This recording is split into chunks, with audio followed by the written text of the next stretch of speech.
രേഷ്മ നമുക്ക് പ്രാർത്ഥനയിലേക്ക് കടക്കാം. നമ്മള് ലിങ്ക് ഇട്ടല്ലേ മാതാജി? കൃഷ്ണവേണി മാതാജി അറ്റൻഡൻസിന്റെയും സാധന ചാർട്ടിന്റെയും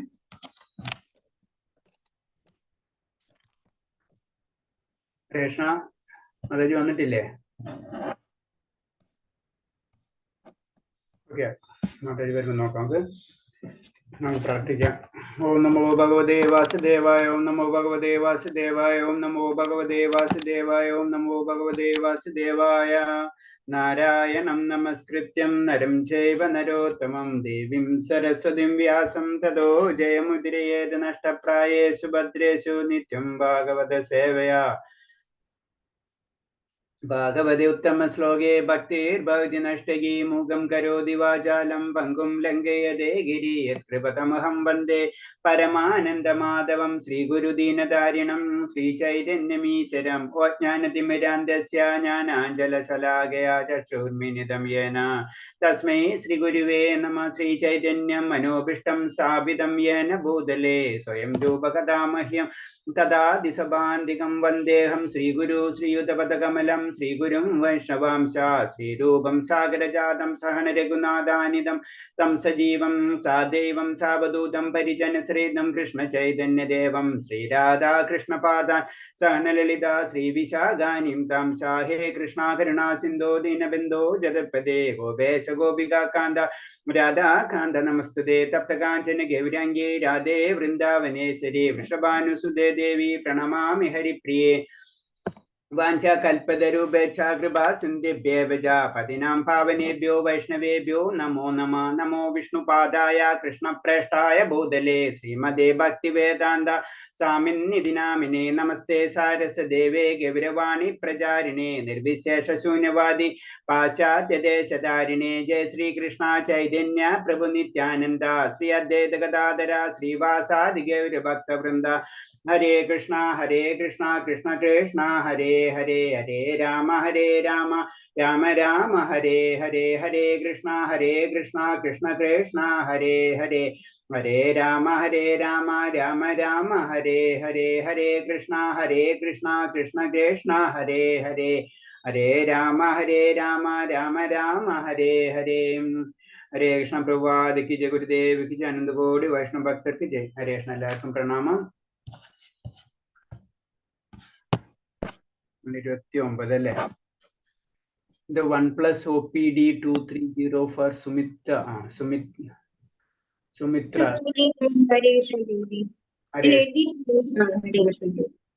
എല്ലാരും വീഡിയോ ഓൺ ചെയ്താൽ നല്ലതായിരിക്കും. ഹരേ കൃഷ്ണ. വീഡിയോ ഒക്കെ ഓഫായി പോകണം. ഇപ്പൊ നമ്മ റൂളുകളൊക്കെ മാറിക്കൊണ്ടിരിക്കുക. നമ്മളെ ഭക്തിശാസ്ത്ര കോഴ്സിൽ കമ്പൽസറി പറഞ്ഞിട്ടുള്ള ഒരു കാര്യമാണ്. ഹരേ കൃഷ്ണ. ഹരേ കൃഷ്ണ പ്രഭു. വീഡിയോ ഓൺ ചെയ്യാൻ പറ്റാത്തൊരു സാഹചര്യമാണ് പ്രഭു. കുഴപ്പമില്ല മാതാജി, അങ്ങനെയുള്ള ഒരു കുഴപ്പമില്ല. അത്തരം ബുദ്ധിമുട്ടുള്ളവർ ഓഫ് ചെയ്തേക്കുക, അല്ലാത്തൊരു വീഡിയോ ഓൺ ചെയ്യണം. നമുക്കറിയാലോ, നമ്മളിപ്പോ ഇത്രയും കാര്യങ്ങൾ ഭക്തിശാസ്ത്രി കോഴ്സാണ് പഠിക്കണം. അപ്പൊ നമ്മൾ കുറച്ച് സീരിയസ് ആണ്. അപ്പോ നമ്മൾ 29 അല്ലേ മാതാജി പറഞ്ഞത്? ഹരേഷ് 26 ആണല്ലേ? 26 കഴിഞ്ഞ് 27 തുടങ്ങണം.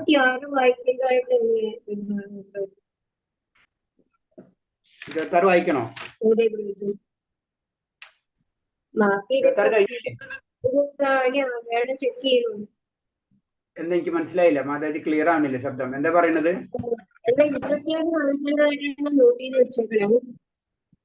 അപ്പൊ ശരി, 26 കഴിഞ്ഞില്ല. അപ്പൊ 27 അല്ലേ വായിക്കേണ്ടത് ഇനി? അപ്പൊ ശരി, 26 വായിക്കണം. ഓക്കെ.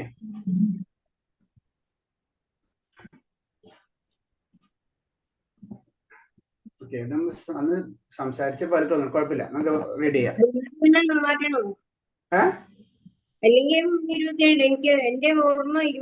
ബാക്കിയുള്ളവർക്ക് ഓർമ്മ വരുന്നുണ്ടോ? എന്റെ ഓർമ്മയിൽ 26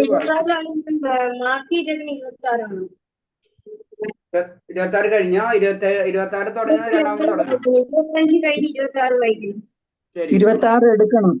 ഓക്കെ, ശരി ശരി, 26 വായിക്കാം. ഹരേ കൃഷ്ണ.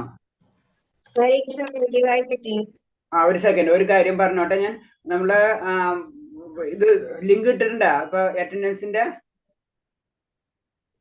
ഇല്ലല്ല, കണ്ടില്ലല്ലേ? അപ്പൊ ശരി. മാതാജി വന്നാ? മാതാജിനെ കാണുന്നില്ലല്ലോ. ഓക്കെ, എല്ലാവരും വീഡിയോ ഓഫ് ആണ്.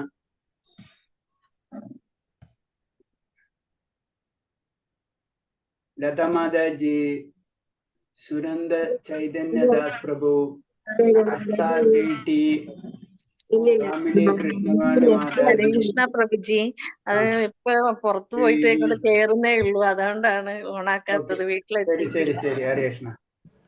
എല്ലാവരും വീഡിയോ ഓഫ് ആണ്. ശാന്തദേവി മാതാജി. മാതാജി ഉണ്ട്, മാതാജി ഉണ്ട്. ഓക്കെ, പ്രവീൺ കൃഷ്ണ പ്രഭു പുറത്താണ്. ഓക്കെ, പുറത്തുള്ളവര് കുഴപ്പമില്ല. ഇഷ്യൂ ഉള്ളത് എന്തായാലും ഓൺ ചെയ്ത് വെക്കണം, അല്ലെങ്കിൽ നമുക്കൊരു ശീലമായി മാറും. അതാണ് പ്രോബ്ലം.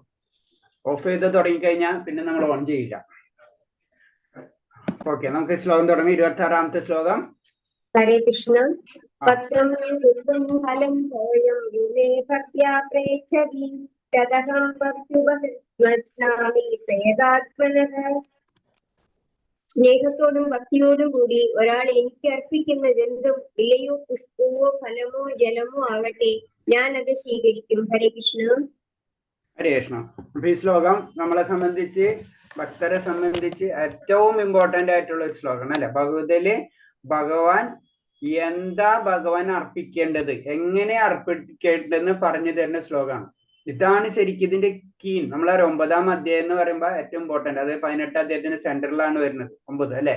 ആ 9ൽ തന്നെ ഏറ്റവും ഇമ്പോർട്ടന്റ് ആയിട്ടുള്ള ശ്ലോകമാണ്. അപ്പൊ ഭക്തിയാണ് നമുക്ക് ഭഗവതി കൂടെ കിട്ടുന്നത്. അപ്പൊ എന്താണ് അതിൽ തന്നെ ഭഗവാൻ പറയുന്നത് എന്താണ്, ഏറ്റവും ഇമ്പോർട്ടന്റ് ആയിട്ട് എന്നെ എങ്ങനെയാണ് പ്രാർത്ഥിക്കേണ്ടത് പറഞ്ഞു തരുന്ന ശ്ലോകമാണ്. എന്താണ്? പത്രം പുഷ്പം ഫലം തോയം യോമി ഭക്തി പ്രയച്ചിട്ട് അദ്ദേഹം ഭക്തി ഹൃദാഹൃണ അഷ്ണാമി പ്രിയാത്മനഹ. അപ്പൊ എന്താണ് പ്രയാത്മനഹ?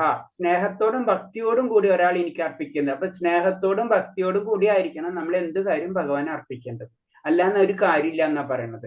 ഇല്ലയോ പൂവോ ഫലമോ ജലമോ ആവട്ടെ, അത് സ്വീകരിക്കും. അപ്പൊ അതിന് ഇതൊന്നുമില്ല, എനിക്ക് സ്വർണം തരണോ അല്ലെങ്കിൽ വെള്ളി തരണോ ഒന്നും പറയണില്ല ഭഗവാൻ. എത്ര അതിന്റെ അർത്ഥം, അതിൽ വേറൊരു മീനിങ് കൂടി ഉണ്ട്. വെള്ളി തന്നാ കുഴപ്പമില്ല, അങ്ങനെ നമ്മൾ മനസ്സിലാക്കണം. അതായത് നമ്മളെ കൊണ്ട് കഴിയുന്ന കാര്യങ്ങൾ നമ്മൾ ചെയ്യാം. അതിന് ഇന്നത് വെള്ളി കൊടുത്താലേ ഭഗവാൻ കൂടുതൽ എന്നോട് സ്നേഹം ഉണ്ടാവുള്ളൂ, സ്വർണം കൊടുത്താലേ എന്നോട് സ്നേഹം ഉണ്ടാവും എന്നുള്ള ചിന്താഗതിയില്ല. നമ്മക്കൊണ്ട് കഴിയാൻ പറ്റുന്നത് ഭഗവാന് നമ്മൾ കൊടുത്തിരിക്കണം. അതാണ്. അതിനില്ലയോ പോ ബലം ജലമോ ആകട്ടെ, എന്തായാലും കുഴപ്പമില്ല എന്നാണ് പറഞ്ഞത്. അതായത് അത് ഭഗവാനോട് അത് ആ സ്നേഹത്തോടായിരിക്കണം നമ്മൾ കൊടുക്കേണ്ടത്. പ്രേമഭക്തിപൂർവ്വം സേവനം മാത്രമേ കൃഷ്ണ ആവശ്യമുള്ളൂ. ഭക്തി ഇല്ലാത്തവന്റെ ഉപഹാരം അദ്ദേഹം സ്വീകരിക്കില്ല, അദ്ദേഹം സ്വയം പര്യാപ്തനാണ്. ഇപ്പൊ ഭഗവാന്റെ കാര്യം അതാണ്. കാരണം ഭഗവാന് ഒന്നും ആവശ്യമില്ല. നമ്മൾ പറയില്ല ഭഗവാന് ഒന്നും ആവശ്യമില്ല, ശരിയാണ്, ഭഗവാന് ഒന്നും ആവശ്യമില്ല, നമുക്കൊന്നും കൊടുക്കണ്ട. അപ്പൊ ഭഗവാൻ എല്ലാവരെയും ഒരേ രീതിയിലാണ്. കാരണം എന്താണ്? അതന്നെ ഞാൻ അങ്ങോട്ട് ചെന്നു, നമ്മളെല്ലാവരും പറഞ്ഞു ഭഗവാൻ ഒന്നും ആവശ്യമില്ല, പിന്നെ നിങ്ങൾ എന്തിനാ അതൊക്കെ ചെയ്യണമെന്ന് ചോദിക്കും. അതിന്റെ ഉത്തരം എന്താ പറയാ? ഇത് സാധാരണ ചോദിക്കുന്ന ചോദ്യങ്ങളുണ്ടല്ല. ഭഗവാൻ ഇതൊന്നും ആവശ്യമില്ല, പിന്നെ നിങ്ങൾ എന്തിനാ ഇതൊക്കെ ചെയ്തുകൊണ്ടിരിക്കുന്നത്? ഭഗവാൻ എല്ലാതും നിർമ്മിച്ചത് ഭഗവാനല്ല. നമുക്ക് വേണ്ടിയാണ് കൊടുക്കുന്നത് പ്രഭു. ഭഗവാന് വേണ്ടിയല്ല, നമുക്ക് വേണ്ടിയാണ് കൊടുക്കുന്നത്. ഗുണം നമുക്കാണ് കിട്ടുക. നമുക്ക് ഗുണം കിട്ടുന്ന പറഞ്ഞ ഭഗവാനെല്ലാം സൃഷ്ടിച്ചിട്ടുള്ളതല്ല. അപ്പൊ ഭഗവാനെല്ലാം നമ്മൾ തരൂല. അല്ലാണ്ട് ഭഗവാൻ ഒരാൾക്ക് കുറവ് കൊടുക്കും, ഒരാൾക്ക് കൂടുതൽ കൊടുക്കുവോ? ഭഗവാൻ ആദ്യമ പിതാവ് എന്ന് പറഞ്ഞിട്ടുണ്ട് അല്ലെ. എല്ലാത്തിനും സൃഷ്ടികർത്താവ് ഭഗവാനാണ്. ഭഗവാൻ ആരോടും എല്ലാവരോടും സമഭാവനയാണുള്ളതെന്ന് പറഞ്ഞിട്ടുണ്ട്. അപ്പൊ പിന്നെ നമ്മ ഭഗവാൻ സ്പെഷ്യൽ ആയിട്ട് എങ്ങനെ ചെയ്യുന്നത്? ഭഗവാന്റെ സ്നേഹം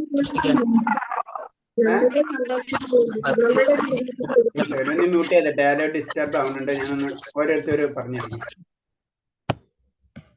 എന്താ അതിന്റെ കാരണം? നമ്മുടെ സന്തോഷത്തിന് വേണ്ടിയിട്ട്. നമ്മുടെ സന്തോഷത്തിന് വേണ്ടിയാ. ഓക്കെ, അടുത്തത് ആരെങ്കിലും? നമുക്ക് ഭഗവാനുള്ള ഭക്തി നമ്മളെ സമർപ്പിക്കുന്നതെല്ലാം. അതെ. അപ്പൊ അതിന്റെ ഉദാഹരണം ഇത്രയുള്ള സ്നേഹ കൈമാറ്റാണ് അല്ലെ. നമ്മളിപ്പോ അമ്മ നമുക്ക് പല കാര്യങ്ങൾ ചെയ്തു തരും. നമ്മ അമ്മയ്ക്ക് ചെയ്തു കൊടുക്കുന്നത് എന്തുകൊണ്ടാണ്? അത് സ്നേഹ കൈമാറ്റാണ്. അമ്മയ്ക്ക് എന്റെ ആവശ്യമില്ല. അല്ല അച്ഛൻ കൊടുത്ത പൈസ കൊണ്ടായിരിക്കും ചിലപ്പോൾ മകൻ കാര്യങ്ങൾ നടത്തണം. പക്ഷെ അതിൽ നിന്ന് ഒരു ഇത് എടുത്തിട്ട് അച്ഛനും അമ്മ വാങ്ങിച്ചുകൊണ്ട് കൊടുക്കും അല്ലെ. അത് സ്നേഹ കൈമാറ്റാണ്. അച്ഛന്റെ കയ്യിൽ നിന്ന് തന്നെയാണ് കിട്ടുന്നത് ആ കാര്യങ്ങൾ ചെയ്യല്. പക്ഷെ ആ സ്നേഹ കൈമാറ്റാണ് നമ്മൾ അതിൽ കൂടി നടന്നുകൊണ്ട്. അതിന് ഭഗവാൻ അതിന്റെ ഒന്നും ആവശ്യമില്ല. ഭഗവാൻ തന്നെ എല്ലാം തരുന്നത്. അപ്പൊ ഭഗവാൻ തിരിച്ചു കൊടുക്കണം എന്ന് പറഞ്ഞാൽ ആ സ്നേഹ കൈമാറ്റണം. സ്നേഹ കൈമാറ്റത്തിലൂടെ നമുക്ക് എന്തിനും സ്നേഹം നിലനിർത്താനും അത് കൂട്ടാനും സാധിക്കുള്ളൂ. അതാണ് പറഞ്ഞു പരംപുരുഷനെ ഭഗവാന്റെ ഓരോ ഇന്ദ്രിയത്തിനും മറ്റുള്ളവയുടെ പ്രവൃത്തി കൂടാൻ ചെയ്യാൻ കഴിവുണ്ട്. അതെന്താ അങ്ങനെ പറയുന്നത്? അതെന്താണ് അങ്ങനെ പറയാൻ കാരണം? അതെന്ന് പറയുന്നത് ഇലയും പൂവോ ഫലമോ ജലമോ ആകട്ടെ ഞാൻ അത് സ്വീകരിക്കും എന്ന് പറഞ്ഞു. അപ്പൊ ചിലവർ ചോദിക്കുന്നത് ഇല കൊടുത്താൽ ഭഗവാൻ കഴിക്കുന്നു. അതിന് പല ഭഗവാൻ കഴിക്കും. ഇല കൊടുത്താലും ജലം കണ്ടു. അതാണ് മറ്റുള്ള ഭഗവാൻ ഏത് രീതിയിലായിട്ടും അത് സ്വീകരിക്കും. അത് കണ്ണുകൊണ്ടായിരിക്കും ഭഗവാൻ പ്രസാദം സ്വീകരിക്കുക. അതാണ് അതിന്റെ മീനിങ്. അപ്പൊ ഭഗവാന് അങ്ങനെ പർട്ടിക്കുലർ ആയിട്ട് ഒരു ഇന്ദ്രിയ ഇല്ല. കണ്ണുകൊണ്ട് കാണും എന്നല്ല, ഭഗവാന് മൂക്കുകൊണ്ടും കാണാൻ പറ്റും ചുരുക്കി പറഞ്ഞു കഴിഞ്ഞാൽ. അതാണ് പറഞ്ഞത് പരമപുരുഷൻ ഭഗവാൻ ഓരോ ഇന്ദ്രിയത്തിനും മറ്റുള്ളവരുടെ പ്രവൃത്തി കൂടാൻ ചെയ്യാൻ കഴിയും. അതിന്റെ കാരണം എന്താണ്? ഭഗവാന്റെ ശരീരം ആത്മീയമാണ്. നമുക്ക് ആത്മാവ് മാത്രമുള്ള ആത്മീയം, പക്ഷെ ഭഗവാന്റെ ശരീരം തന്നെ ആത്മീയമാണ്. അത് ആ കാര്യം മനസ്സിലാക്കണമെങ്കിൽ നമ്മൾ ഒരൊറ്റ പോയിന്റ് ആലോചിച്ചാൽ മതി. അതൊരു ഉദാഹരണ സഹിതം നമുക്ക് വിവരിച്ചു തരുന്നുണ്ട്. ഏതാണെന്ന് അറിയണ്ട, ആരെങ്കിലും ഓർമ്മയുണ്ട്? അത് ഭഗവാന്റെ ശരീരം ആത്മീയമാണെന്ന് തെളിയിക്കുന്ന പുരാണങ്ങളിൽ നിന്നിട്ടുള്ള ഭഗവാന്റെ ലീലകളിൽ ഒന്നാണത്. അതായത് യശോദമാതാവ് അല്ലെ, ഓർമ്മയില്ല കഥ? ഓർമ്മയുണ്ട്? അത് വായ തുറക്കുന്നത് ഭഗവാൻ മണ്ണ് തിന്നുമ്പോ വായ തുറക്കുമ്പോ വായിൽ കാണുന്നത് എന്താണ് അല്ലെ? അനന്തകോടി ബ്രഹ്മാണ്ടങ്ങൾ മുഴുവനാണ് വായിൽ ഭഗവാനിൽ കാണുന്നത് അല്ലെ. അത് തന്നെയാണ്. അപ്പൊ ഭഗവാന് ആ ഇന്ദ്രിയ എന്നുള്ള കൺസെപ്റ്റേ ഇല്ല. നമുക്ക് വേണ്ടിയാണ് ഭഗവാൻ അങ്ങനെ കാണിക്കുന്നത് മാത്രമേ ഉള്ളൂ. ഭഗവാന്റെ അപ്പൊ ആ ശരീരം അപ്പൊ എന്താണ്? പ്രപഞ്ചം മുഴുവനും ഭഗവാനില് അടങ്ങിയിരിക്കുകയാണ്. അപ്പൊ ഭഗവാന് പ്രത്യേക ഇന്ദ്രിയത്തിന്റെ ഒന്നും ഒരു ആവശ്യമില്ല. എല്ലാതും ഭഗവാൻ ഏത് ഇന്ദ്രിയം കൊണ്ട് ഉപയോഗിക്കാം. ലളിതമായ സസ്യാഹാരങ്ങൾ കുറിച്ച് ഉണ്ടാക്കി ഭഗവാനെ നിവേദിക്കും, നമസ്കരിക്കും, വിനയത്തോടെ കൈക്കൊള്ളാൻ അദ്ദേഹത്തോടെ അപേക്ഷിക്കുകയും ചെയ്യണം. അപ്പൊ എന്താണ്? ഭഗവാന് നമ്മൾ എന്താ ചെയ്യേണ്ടത്? നമ്മൾ ഭക്തിയിലേക്ക് ഉയരണമെങ്കിൽ എന്താണ്? നമ്മൾ ഭഗവാൻ എന്തെങ്കിലും സമർപ്പിക്കണം. ആ സ്നേഹം നമ്മൾ കൈമാറ്റം ചെയ്യണം. അതാണ് വളരെ സിമ്പിൾ ആയിട്ടുള്ള സാധനങ്ങളാ പറയുന്നത്. എന്താണ്? സസ്യാഹാരങ്ങൾ. അതാണ്, അത് തന്നെയാണ് നമുക്കും വിധിച്ചിട്ടുള്ളത്. അതാണ് എന്തുകൊണ്ടാണ് നമ്മൾ സസ്യാഹാരം കഴിക്കുന്നത്? അതിന്റെ ഉത്തരം ഇതിൽ തന്നെയുണ്ട്. ഭഗവാന്റെ അംശം, ഭഗവാൻ നമ്മൾ കഴിക്കേണ്ട കാര്യം ഇൻഡയറക്റ്റ് ആയിട്ട് നമ്മളോട് പറഞ്ഞു തരുന്നുണ്ട്. സസ്യാഹാരങ്ങളാണ് നമ്മൾ ഭഗവാന് നിവേദിക്കുക, അല്ലാണ്ട് നമ്മൾ വേറെയുള്ള ഭക്ഷണങ്ങൾ ഭഗവാന് നിവേദിക്കുക. അപ്പൊ ഭഗവാന് നിവേദിച്ചതേ നമ്മൾ കഴിക്കുള്ളൂ. വളരെ സിമ്പിളാ. അപ്പൊ ഭഗവാന് നിവേദിച്ചത് കഴിക്കണം എന്ന് വെച്ച് കഴിഞ്ഞാൽ എന്താണ്? അത് സസ്യാഹാരമായിരിക്കണം. അല്ലാണ്ട് ഭഗവാൻ വേറെ നമുക്ക് നിവേദിക്കാൻ പറ്റില്ല. അപ്പൊ അത് നമ്മൾ ചെയ്യുന്ന എന്താണ്? ഭഗവാന് ചെയ്യുമ്പോൾ ഭഗവാൻ എന്ന അനന്തകോടി ബ്രഹ്മാണ്ട നായകനാണ് അല്ലെ. അപ്പൊ ഭഗവാനോട് അത്ര വിനയം നമുക്ക് ഉണ്ടായിരിക്കണം. അതാണ് ഭഗവാനായ നമസ്കരിക്കും, വിനയത്തോടെ കൈക്കൊള്ളാൻ അദ്ദേഹത്തെ അപേക്ഷിക്കുകയും ചെയ്യണത്. അതാണ് നമ്മ മന്ത്രങ്ങൾ അല്ലെ, നമ്മൾ പറയുന്നത് നിവേദ്യ മന്ത്രങ്ങൾ ചൊല്ലിയിട്ടാണ് നമ്മൾ ഭഗവാന് അത് കൊടുക്കണം. അതിന്റെ കാരണം എന്താണ്? അത് ഭഗവാനോട് അത് വിനയത്തോടെ കൈക്കൊള്ളാൻ നമ്മൾ പ്രാർത്ഥിക്കണം. കാരണം ഈ അത്രയും വലിയൊരു വ്യക്തിയാണ് നമ്മളെ മുന്നിൽ വരുന്നത്. അപ്പൊ ആ വ്യക്തിനെ നമ്മൾ ഒരു പ്രധാനമന്ത്രി വന്നാൽ എന്താണ് നമ്മളെ വീട്ടില് ആ വ്യക്തിനോടുള്ള, അപ്പൊ ഭഗവാനെ പറ്റി നമുക്ക് ചിന്തിക്കാനേ പറ്റുമോ? അത്ര ലെവലാണ്. അതിന് ഭഗവാനോട് നമ്മൾ പ്രാർത്ഥിക്കാനും ഭഗവാനോട് വിനയത്തോടെ അതുപോലെ നമസ്കരിക്കണം എന്ന് പറയുന്നത്. അപ്പൊ ഈ 3 കാര്യങ്ങൾ ഇതിൽ പറയുന്നുണ്ട്. ഒന്ന് എന്ന് പറയുന്നത് ഭക്തിയുടെ സേവനം. ആ ഭക്തിയോടല്ലാതെ ഭഗവാൻ സ്വീകരിക്കില്ല. പിന്നെ ഭഗവാൻ ഏത് ഇന്ദ്രിയങ്ങളോടും സ്വീകരിക്കും. ഭഗവാന് സസ്യാഹാരങ്ങളാണ്. പത്രം, പുഷ്പം, ഫലം, തോയെന്ന് ഭഗവാൻ നേരിട്ടെടുത്ത് ഇങ്ങനെ പറയാൻ കാരണം. ഓക്കെ, 27ാമത്തെ ശ്ലോകം.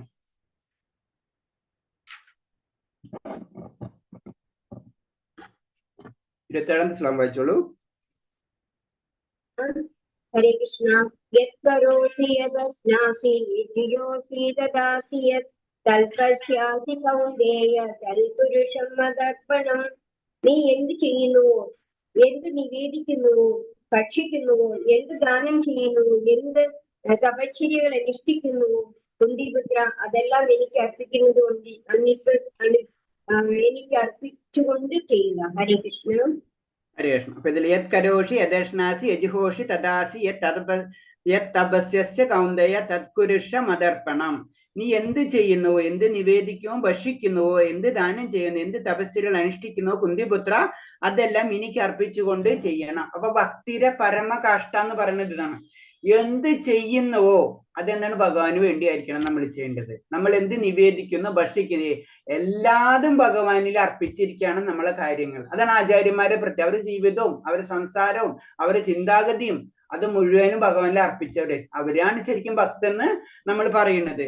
അപ്പൊ അതിൽ പറയുന്ന പോയിന്റ്സുകൾ എന്ന് പറഞ്ഞാൽ ഏത് സന്ദർഭത്തിലും കൃഷ്ണനെ മറന്നു പോകാത്ത വിധത്തിലായിരിക്കണം ജീവിതം ചിട്ടപ്പെടുത്തേണ്ടത്. നമുക്ക് എന്തെങ്കിലും ഒരു പ്രശ്നം വരുമ്പോഴേക്കും നമുക്ക് ആകെ മാനസികമായിട്ട് നമ്മൾക്ക് എന്താണ് അങ്ങനെ വരുന്നത്, നമുക്ക് ആകെ വിഷമം വരുന്നത് എന്താണ്, നമുക്കൊരു പേടി ഉള്ളിൽ ഒരു ഉത്കണ്ഠ വരുന്ന കാരണം കൊണ്ടാണ് അല്ലെ. നമുക്ക് എന്തെങ്കിലും ഒരു പ്രശ്നം വരുന്നേക്കാം, നമുക്ക് പെട്ടെന്ന് ഉത്കണ്ഠ പ്രശ്നങ്ങൾ സ്റ്റാർട്ടാവും. എന്താണ് അതിന്റെ കാരണം? നമുക്ക് ആ വിശ്വാസത കുറവാണ് അല്ലെ. ഭഗവാൻ നമ്മളിൽ ഉള്ളിലുണ്ട് എന്ന് നമുക്ക് ഉറപ്പായി കഴിഞ്ഞാൽ നമുക്ക് പിന്നെ പേടിക്കേണ്ട ആവശ്യമില്ല. ആ ദ്രൗപദിയുടെ വസ്ത്രാക്ഷാപത്തിന്റെ കഥ മാത്രം ആലോചിച്ചാൽ മതി. പിന്നെ ഭഗവാൻ ഉണ്ട് എന്നുള്ള ലെവലിലേക്ക് വന്നു കഴിഞ്ഞാൽ പിന്നെ നമുക്കൊന്നും ചിന്തിക്കേണ്ട. അപ്പൊ അത് അതേപോലെ തന്നെ ആയിരിക്കണം നമ്മുടെ ജീവിതം ചിട്ടപ്പെടുത്തേണ്ടത്. നമ്മളെല്ലാതും ഭഗവാനെ മറന്നു പോകാത്ത വിധത്തിലായിരിക്കണം ജീവിതം നമ്മൾ ചിട്ടപ്പെടുത്തുന്നത്. അതാണ് നമ്മളെ സാധന കർമ്മങ്ങൾ. നമുക്ക് ഒറ്റയടിക്കാൻ പറ്റില്ല. നമുക്ക് എന്തെങ്കിലും ഇഷ്യൂ വരുമ്പോഴേക്കും നമുക്ക് ആകെ പ്രശ്നം വരും. ആ പ്രശ്നം എന്താണ്? നമുക്ക് ആ വിശ്വാസത്തിന്റെ കുറവാണ്. ആ നമ്മളെ നിർഭയത്വം അത് നമ്മളിലേക്ക് വളർത്തിയെടുക്കണം. ഭഗവാൻ ഉണ്ട് ഏത് കൂടെ എന്തിനും എന്നുള്ള ചിന്ത. കാരണം നമ്മൾ ചെയ്യണത് മുഴുവനും ഭഗവാനാണ് എന്നുള്ള ചിന്താഗതി ആദ്യം നമ്മൾ വളർത്തിയെടുക്കണം. നമ്മൾ തേടി വെച്ച ധനം അത്തരം കൃഷ്ണബോധ പ്രസ്ഥാനത്തെ പുരോഗതിക്ക് വേണ്ടി ഉപയോഗിക്കുക അത് പറയുന്നുണ്ട്. കാരണം എന്ന് വെച്ച് കഴിഞ്ഞാൽ ഇവൻ നമ്മള് ഏതെക്കണോ ധനം മാത്രമല്ല ജീവിതത്തിൽ മുഴുവൻ എന്ത് കാര്യം ഉണ്ടെങ്കിലും അത് ഉപയോഗിക്കും. അതാണ് നമ്മളെ രൂപഗോസ്വാമി കാണിച്ചു തന്നതാണ് അല്ലെ. അത് ഉപദേശാമൃതം ഇതാക്കുമ്പോൾ ക്ലിയർ ആയിട്ട് അതിൽ പറയുന്നുണ്ട് രൂപഗോസ്വാമി. ഇപ്പൊ നമ്മൾക്ക് 100 രൂപ ഉണ്ടെങ്കിൽ 50 രൂപയോളം നമ്മള് കറക്റ്റായിട്ട് ഭക്തിയുത സേവനങ്ങൾക്ക്, അതായത് കൃഷ്ണബോധത്തിനും ചെലവാക്കണമെന്നും 25 രൂപ നമ്മൾ എന്തിനു ചെയ്യണമെന്ന് വെച്ചാൽ നമ്മുടെ സ്വന്തം കാര്യത്തിനും 25 രൂപ ബന്ധുമിത്രാദികൾക്കും വേണ്ടി നമ്മൾ ചെലവഴിക്കുന്ന പറഞ്ഞു. അപ്പൊ നമ്മളെ സിംഹഭാഗവും കംപ്ലീറ്റ് അത് മുഴുവനും ആത്മീയ കാര്യങ്ങളിലേക്ക് വേണ്ടി നമ്മൾ മാറ്റി വെക്കണം എന്നാണ് പറഞ്ഞത്. അത് ഭക്തിയിലേക്കുള്ള ടോപ്പ് ലെവലിലേക്ക് വരുമ്പോൾ നമ്മൾ ഇതൊക്കെ ചെയ്യണം.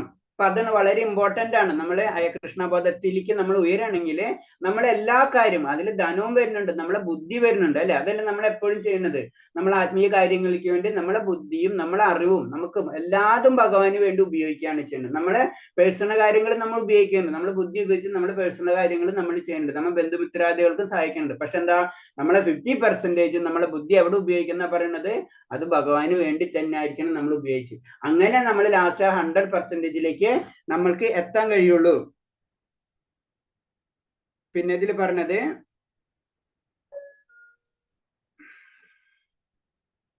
ഓക്കെ, ഇത് കഴിഞ്ഞ അടുത്ത ശ്ലോകം 28. ഹരേ കൃഷ്ണ. ശുഭാശുഭഫലൈരേവം മോക്ഷ്യസ്യ കർമ്മബന്ധനൈഃ സന്യാസയോഗയുക്താത്മാ വിമുക്തോ മാമുപൈഷ്യസി. ഇങ്ങനെ കർമ്മബന്ധങ്ങളിൽ നിന്നും തജ്ജന്യങ്ങളായ ഗുണദോഷ ഫലങ്ങളിൽ നിന്നും നിനക്ക് സ്വതന്ത്രനാവാം. പരിത്യാഗം എന്ന തത്വം ഉൾക്കൊണ്ടുകൊണ്ട് എന്നിൽ മനസ്സുറപ്പിച്ച് വിമുക്തനായി നിനക്ക് എന്നെ പ്രാപിക്കാം. ഹരേ കൃഷ്ണ. ഹരേ കൃഷ്ണ.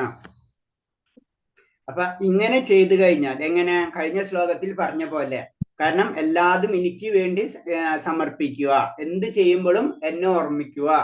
അപ്പൊ എനിക്ക് വേണ്ടിയായിരിക്കും നീ പ്രവർത്തി. അങ്ങനെ ചെയ്യുകയാണെങ്കിൽ അടുത്ത ശ്ലോകത്തിൽ പറയണേ, ശുഭ ഫലേരൈവം മോക്ഷ കർമ്മബന്ധനെ സന്യാസ യോഗയുക്താത്മാ വിമുക്തോ മാമുപൈഷ്യസി.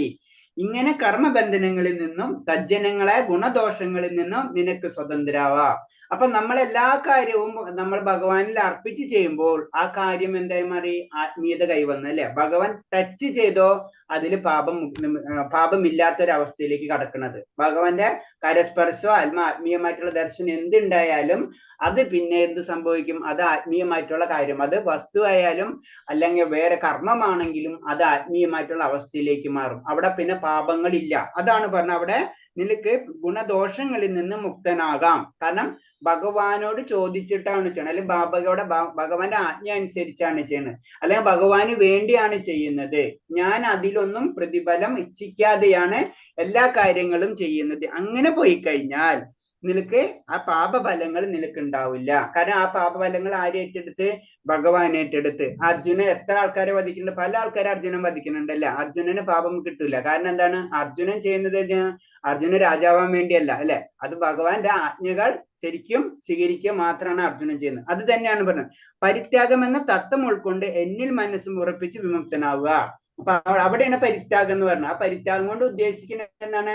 നമുക്ക് അതിൽ നിന്ന് ഫലങ്ങൾ പ്രതീക്ഷിക്കാതിരിക്കുക, ഭഗവാന്റെ കാര്യങ്ങൾ മാത്രം ചെയ്യുക, അല്ലെങ്കിൽ ഭഗവാന് വേണ്ടി മാത്രം കാര്യങ്ങൾ ചെയ്യുക. അവിടെയാണ് നമ്മ പരിത്യാഗം കൊണ്ട് പറയുന്നത്. കർമ്മഫലമത്രയും കൃഷ്ണ അർപ്പിക്കുന്നതിന് യുക്തവൈരാഗ്യം എന്ന് പറയുന്നത്. അപ്പൊ നമ്മളൊന്നും പ്രതീക്ഷിക്കാതെ എന്ത് കിട്ടുന്നത് ഭഗവാനാണ്. അപ്പൊ അതിലെന്താണ്? അതിൽ പിന്നെ വേറെ ഒന്നുമില്ല. അതിൽ പ്ലസ് മൈനസ് എന്നുള്ള സബ്ജക്ട്. പുണ്യവും ഇല്ല പാപവും ഇല്ല. നമ്മൾ എന്ത് കർമ്മം ചെയ്താലും പുണ്യവും പാപവും ഇല്ലാത്തൊരവസ്ഥ, അതാണ് യുക്ത വൈരാഗ്യ അവസ്ഥ എന്ന് പറയുന്നത്. അത് മുഴുവനും ഭഗവാന്റെ അനുഗ്രഹത്തോടു കൂടി നമ്മൾ ചെയ്യുന്നു എന്നുള്ള ഒരു ചിന്ത മാത്രം നമ്മളിലേക്ക് വരാം. ഭഗവാന് മുക്തി സിദ്ധിക്കുന്നു, ഭക്തന് മുക്തി സിദ്ധിക്കുന്നു. മുക്തി എന്ന ബ്രഹ്മജ്യോതിസുകൾ ലയിക്കുകയല്ല, മറിച്ച് ഭഗവദ്ധാമം പോവുകയാണ്. അപ്പൊ ഭക്തന് അതിന് പറയാം, ഭക്തനാണ് എന്താണ് മുക്തി എന്നുള്ള അവസ്ഥയിലേക്ക് എത്തണം. ആ മുക്തി എന്ന് പറഞ്ഞാൽ എന്നെ ബ്രഹ്മജ്യോതിസ് ലയിക്കുകയില്ല. അപ്പൊ മുക്തിയിൽ തന്നെ പല ലെവലുണ്ട്. അപ്പൊ അത് കാരണം കൊണ്ടാണ് അത് പറയുന്നത്. ഫസ്റ്റ് ഭക്തനെ സംബന്ധിച്ച് എന്താണ്? ഭഗവദ്ധാമം പോകുകയാണ്. അപ്പൊ ഭഗവദ്ധാമത്തിൽ എത്തുകയാണ് ലക്ഷ്യം. അല്ലാതെ ആ ബ്രഹ്മജ്യോതിസ്, ആ പ്രകാശ ലയത്തിൽ, പ്രകാശത്തിന്റെ പ്രബലത്തിൽ ചെന്ന് ലയിക്കുകയല്ല ഒരു ഭക്തൻ. അപ്പൊ മുക്തി എന്ന് പറയുമ്പോൾ ജനറൽ ആയിട്ട് 3-4 ലെവൽ ഉണ്ടെങ്കിലും ഒരു ഭക്തനെ സംബന്ധിച്ച് ഭഗവാന്റെ എല്ലാ കാര്യങ്ങളും ചെയ്യാനുള്ള സൗകര്യം കിട്ടുകയാണ് ചെയ്യുന്നത് മുക്തിയിൽ കൂടി.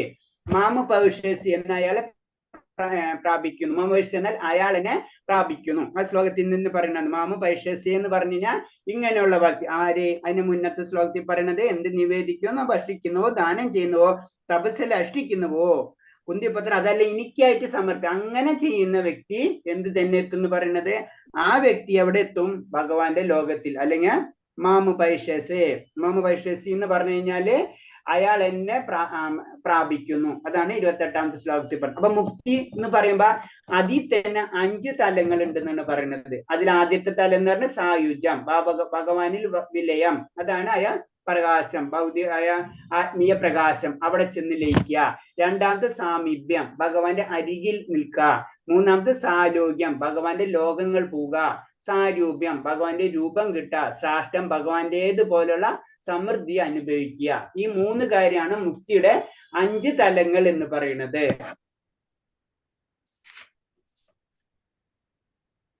അടുത്ത ശ്ലോകം 29. സമൂഹം സർവഭൂതേഷു പുനമേകേശസ്തി ന പ്രിയഃ യേ ഭജന്തി മാം ഭക്ത്യാമനിദേഷു ചാപ്യഹം. എനിക്ക് ആരോടും അസൂയയില്ല, പക്ഷപാതവുമില്ല, എല്ലാറ്റിനോടും സമഭാവമാണ് എനിക്കുള്ളത്. പക്ഷേ ഭക്തി പുരസ്സരം ആരാണോ എന്നെ സേവിക്കുന്നത് അയാൾ എന്റെ സുഹൃത്തും ഞാൻ അയാളുടെ സുഹൃത്തുമാണ്. അവൻ എന്നിൽ അധിവസിക്കുന്നു. ഹരേ കൃഷ്ണ. ഹരേ കൃഷ്ണ. ഇതിന് കറക്റ്റ് ആൻസർ ഭഗവാൻ തന്നെ പറഞ്ഞു തരുന്നുണ്ട്. നമ്മൾ സാധാരണ എല്ലാവരും ഭഗവാനെ അല്ലാതെ അറിയാലോ, പിന്നെ എന്നിട്ട് ഭഗവാൻ എന്തുകൊണ്ട് നമ്മൾ പ്രത്യേകിച്ച് ആരാധിക്കേണ്ട ആവശ്യമാണ്? ഭഗവാനെ അല്ലാതെ എല്ലാവരും സൃഷ്ടിച്ചിട്ടുള്ളത്. അപ്പൊ ഭഗവാനോട് എല്ലാവരോടും ഒരേപോലെ തന്നെ ആയിരിക്കില്ലേ? കറക്റ്റ്. അതാണ് ഭഗവാൻ ഫസ്റ്റ് ഈ ശ്ലോകത്തിൽ അത് ആൻസർ പറയുന്നത്. സമൂഹം സർവഭൂതേഷു നമദേശസ്തിന പ്രിയഃ യേ ഭജന്തി തോമാം ഭക്ത മയ്യദേഷു ചാഭ്യഹം. എനിക്ക് ആരോട് അസൂയില്ല, പക്ഷപാതവുമില്ല, എല്ലാറ്റിനോടും സമഭാവനയാണ് എനിക്കുള്ളത്. അവിടെ കറക്റ്റ് ആദ്യത്തെ ആൻസർ പറഞ്ഞു. കാരണം അതിനെന്താ കാരണം? എല്ലാവരുടെ അസൂയില്ല, എനിക്ക് ആരുടെ അസൂയില്ല, പക്ഷപാതവുമില്ല, എല്ലാറ്റിനും സമഭാവനയുള്ളത് എന്ന് പറയാൻ കാരണം എന്താണ്? ഭഗവാൻ എല്ലാ ജീവജാലങ്ങളിലും വ്യാപിച്ചിരിക്കുന്നുണ്ട്. ഭഗവാനിൽ നിന്നാണ് എല്ലാം വന്നിട്ടുള്ളത് അല്ലെ. ആദ്യത്തെ ബീജം ഭഗവാനാണല്ല. ഭഗവാനിൽ നിന്നാണ് എല്ലാം വന്നിട്ടുള്ളത്. അപ്പൊ ഭഗവാനിൽ നിന്നാണ് എല്ലാതും വന്നിട്ടുള്ളത്. അത് കാരണം ഭഗവാനോട് എല്ലാവരോടും ഒരേപോലെ ആയിരിക്കും പെരുമാറ്റം. അല്ലെങ്കിൽ ഭഗവാന് എല്ലാവരോടും ഒരു പക്ഷപാതം ഉണ്ടായിരിക്കില്ല. ഭഗവാന്റെ തന്നെ സൃഷ്ടികളാണ്. അപ്പൊ ഒരു സൃഷ്ടി ശരിയല്ല, ഒരു സൃഷ്ടി ശരിയാണെന്നൊന്നും ഭഗവാനില്ല. എല്ലാവരോടും ഒരേ രീതിയിലാണ് ഭഗവാന്റെ ചിന്താഗതി. പക്ഷേ അതാണ് ഏറ്റവും ഇമ്പോർട്ടൻറ്റ്. ഭക്തി പുരസ്കാരം ആരാണ് എന്നെ സേവിക്കുന്നത് അയാൾ എന്റെ സുഹൃത്തും ഞാൻ അയാളുടെ സുഹൃത്തുമാണ്. അവനിൽ അധിവസിക്കുന്നു. അതാണ് ഏറ്റവും ഇമ്പോർട്ടൻറ്റ്. അവനിൽ അധിവസിക്കുന്നു. അപ്പൊ എന്താണ് അവനിൽ അധിവസിക്കുന്നു പറഞ്ഞാൽ ആ ഭക്തൻ എന്ത് പറയുന്നത് അത് ഭഗവാൻ ആ ആജ്ഞ ഭഗവാൻ സ്വീകരിച്ചിരിക്കും. അതാണ് പ്രശ്നം. അപ്പൊ അതാണ് പറയുന്നത്, ഭക്തൻ പറയുന്നത് ഭഗവാൻ കേൾക്കും, അല്ലെങ്കിൽ ഭഗവാൻ പറയുന്നത് ഭക്തൻ കേൾക്കും. ഇത് നമ്മൾ ഇന്റർ കണക്റ്റഡ് ആവണം ഒരു പൊസിഷനിൽ എത്തുമ്പോ. അതിന് നമുക്കറിയാം, അങ്ങനെ പല കഥകളും അതിനോട് ബന്ധപ്പെട്ടിട്ടുള്ള പല കഥകളും നമുക്കറിയാം. അത് തന്നെ റിപ്പീറ്റ് ചെയ്യണില്ല. പറയാം, പ്രഹ്ലാദ് മഹാരാജാവിന്റെ കഥ അറിയാം അല്ലെ. ഭഗവാൻ എന്താ പറയണത്, തൂണിലും തുരുമ്പിലുണ്ട് എന്ന് പറഞ്ഞു കഴിഞ്ഞാൽ തൂണിലും തുരുമ്പിലും ഭഗവാൻ ഉണ്ട്. അത് ആര്, ആ ഭക്തന് വേണ്ടി ഭഗവാൻ കാണിച്ചു കൊടുക്കണം, അല്ലാണ്ട് ഹിരണ്യകശിപിന് വേണ്ടിയല്ല. അതാണ് ആയ ഭക്തന്റെ ആജ്ഞയ്ക്ക് വേണ്ടി ഭഗവാൻ കാത്തു നിൽക്കണ പോലെയാണ്. ഭക്തൻ എന്ത് പറഞ്ഞോ അത് നടന്നിരിക്കും. അന്ന് ഇന്ന കാലം ഒന്നുമില്ല, അതിന് പ്രത്യേകിച്ച് ദാപരയുഗന്നോ കലിയുഗന്നോ ഒന്നുമില്ല. ഇതൊക്കെ ഉണ്ടാക്കിയിട്ടുള്ള ഭഗവാനാണ്. അങ്ങോട്ടും ഇങ്ങോട്ടും മറച്ചു വെക്കാനുള്ള പവറ് ഭഗവാനുണ്ട്. അപ്പൊ അതാണ് പറഞ്ഞത്, ഭഗവാൻ എല്ലാവരെയും സമഭാവനയാണുള്ളത്. അതീന്ദ്ര സേവനത്തിൽ മുഴുകിയിരിക്കുമ്പോൾ അദ്ദേഹം അതീന്ദ്ര സേവനത്തിൽ മുഴുകിയിരിക്കുന്നവരിൽ അദ്ദേഹം സവിശേഷ താല്പര്യം കാട്ടുന്നു. അവർ എന്നിലാകുന്നു എന്ന് ഭഗവാൻ ഊന്നി പറയുന്നുണ്ട്. തൽഫലമേ കൃഷ്ണൻ അവരിലും ഉദാഹരണം പൊന്മോതിരത്തിനുമേൽ വൈരക്കല്ല്, ജീവാത്മാവ് പരമാത്മാവ്. കാരണം ആ ഒരു കണക്ഷൻ ആണ് പറഞ്ഞത്. ജീവാത്മാവുണ്ട്, അതിൽ കൂടെ പരമാത്മാവോടും വരുന്ന ഒരു അവസ്ഥ. അതിന് പൊന്മോതിരം എന്ന് പറഞ്ഞാൽ പ്യൂറായി, അതിൽ വൈരക്കല്ലുമ്പോ ഒന്നുകൂടി പവർഫുൾ ആയി.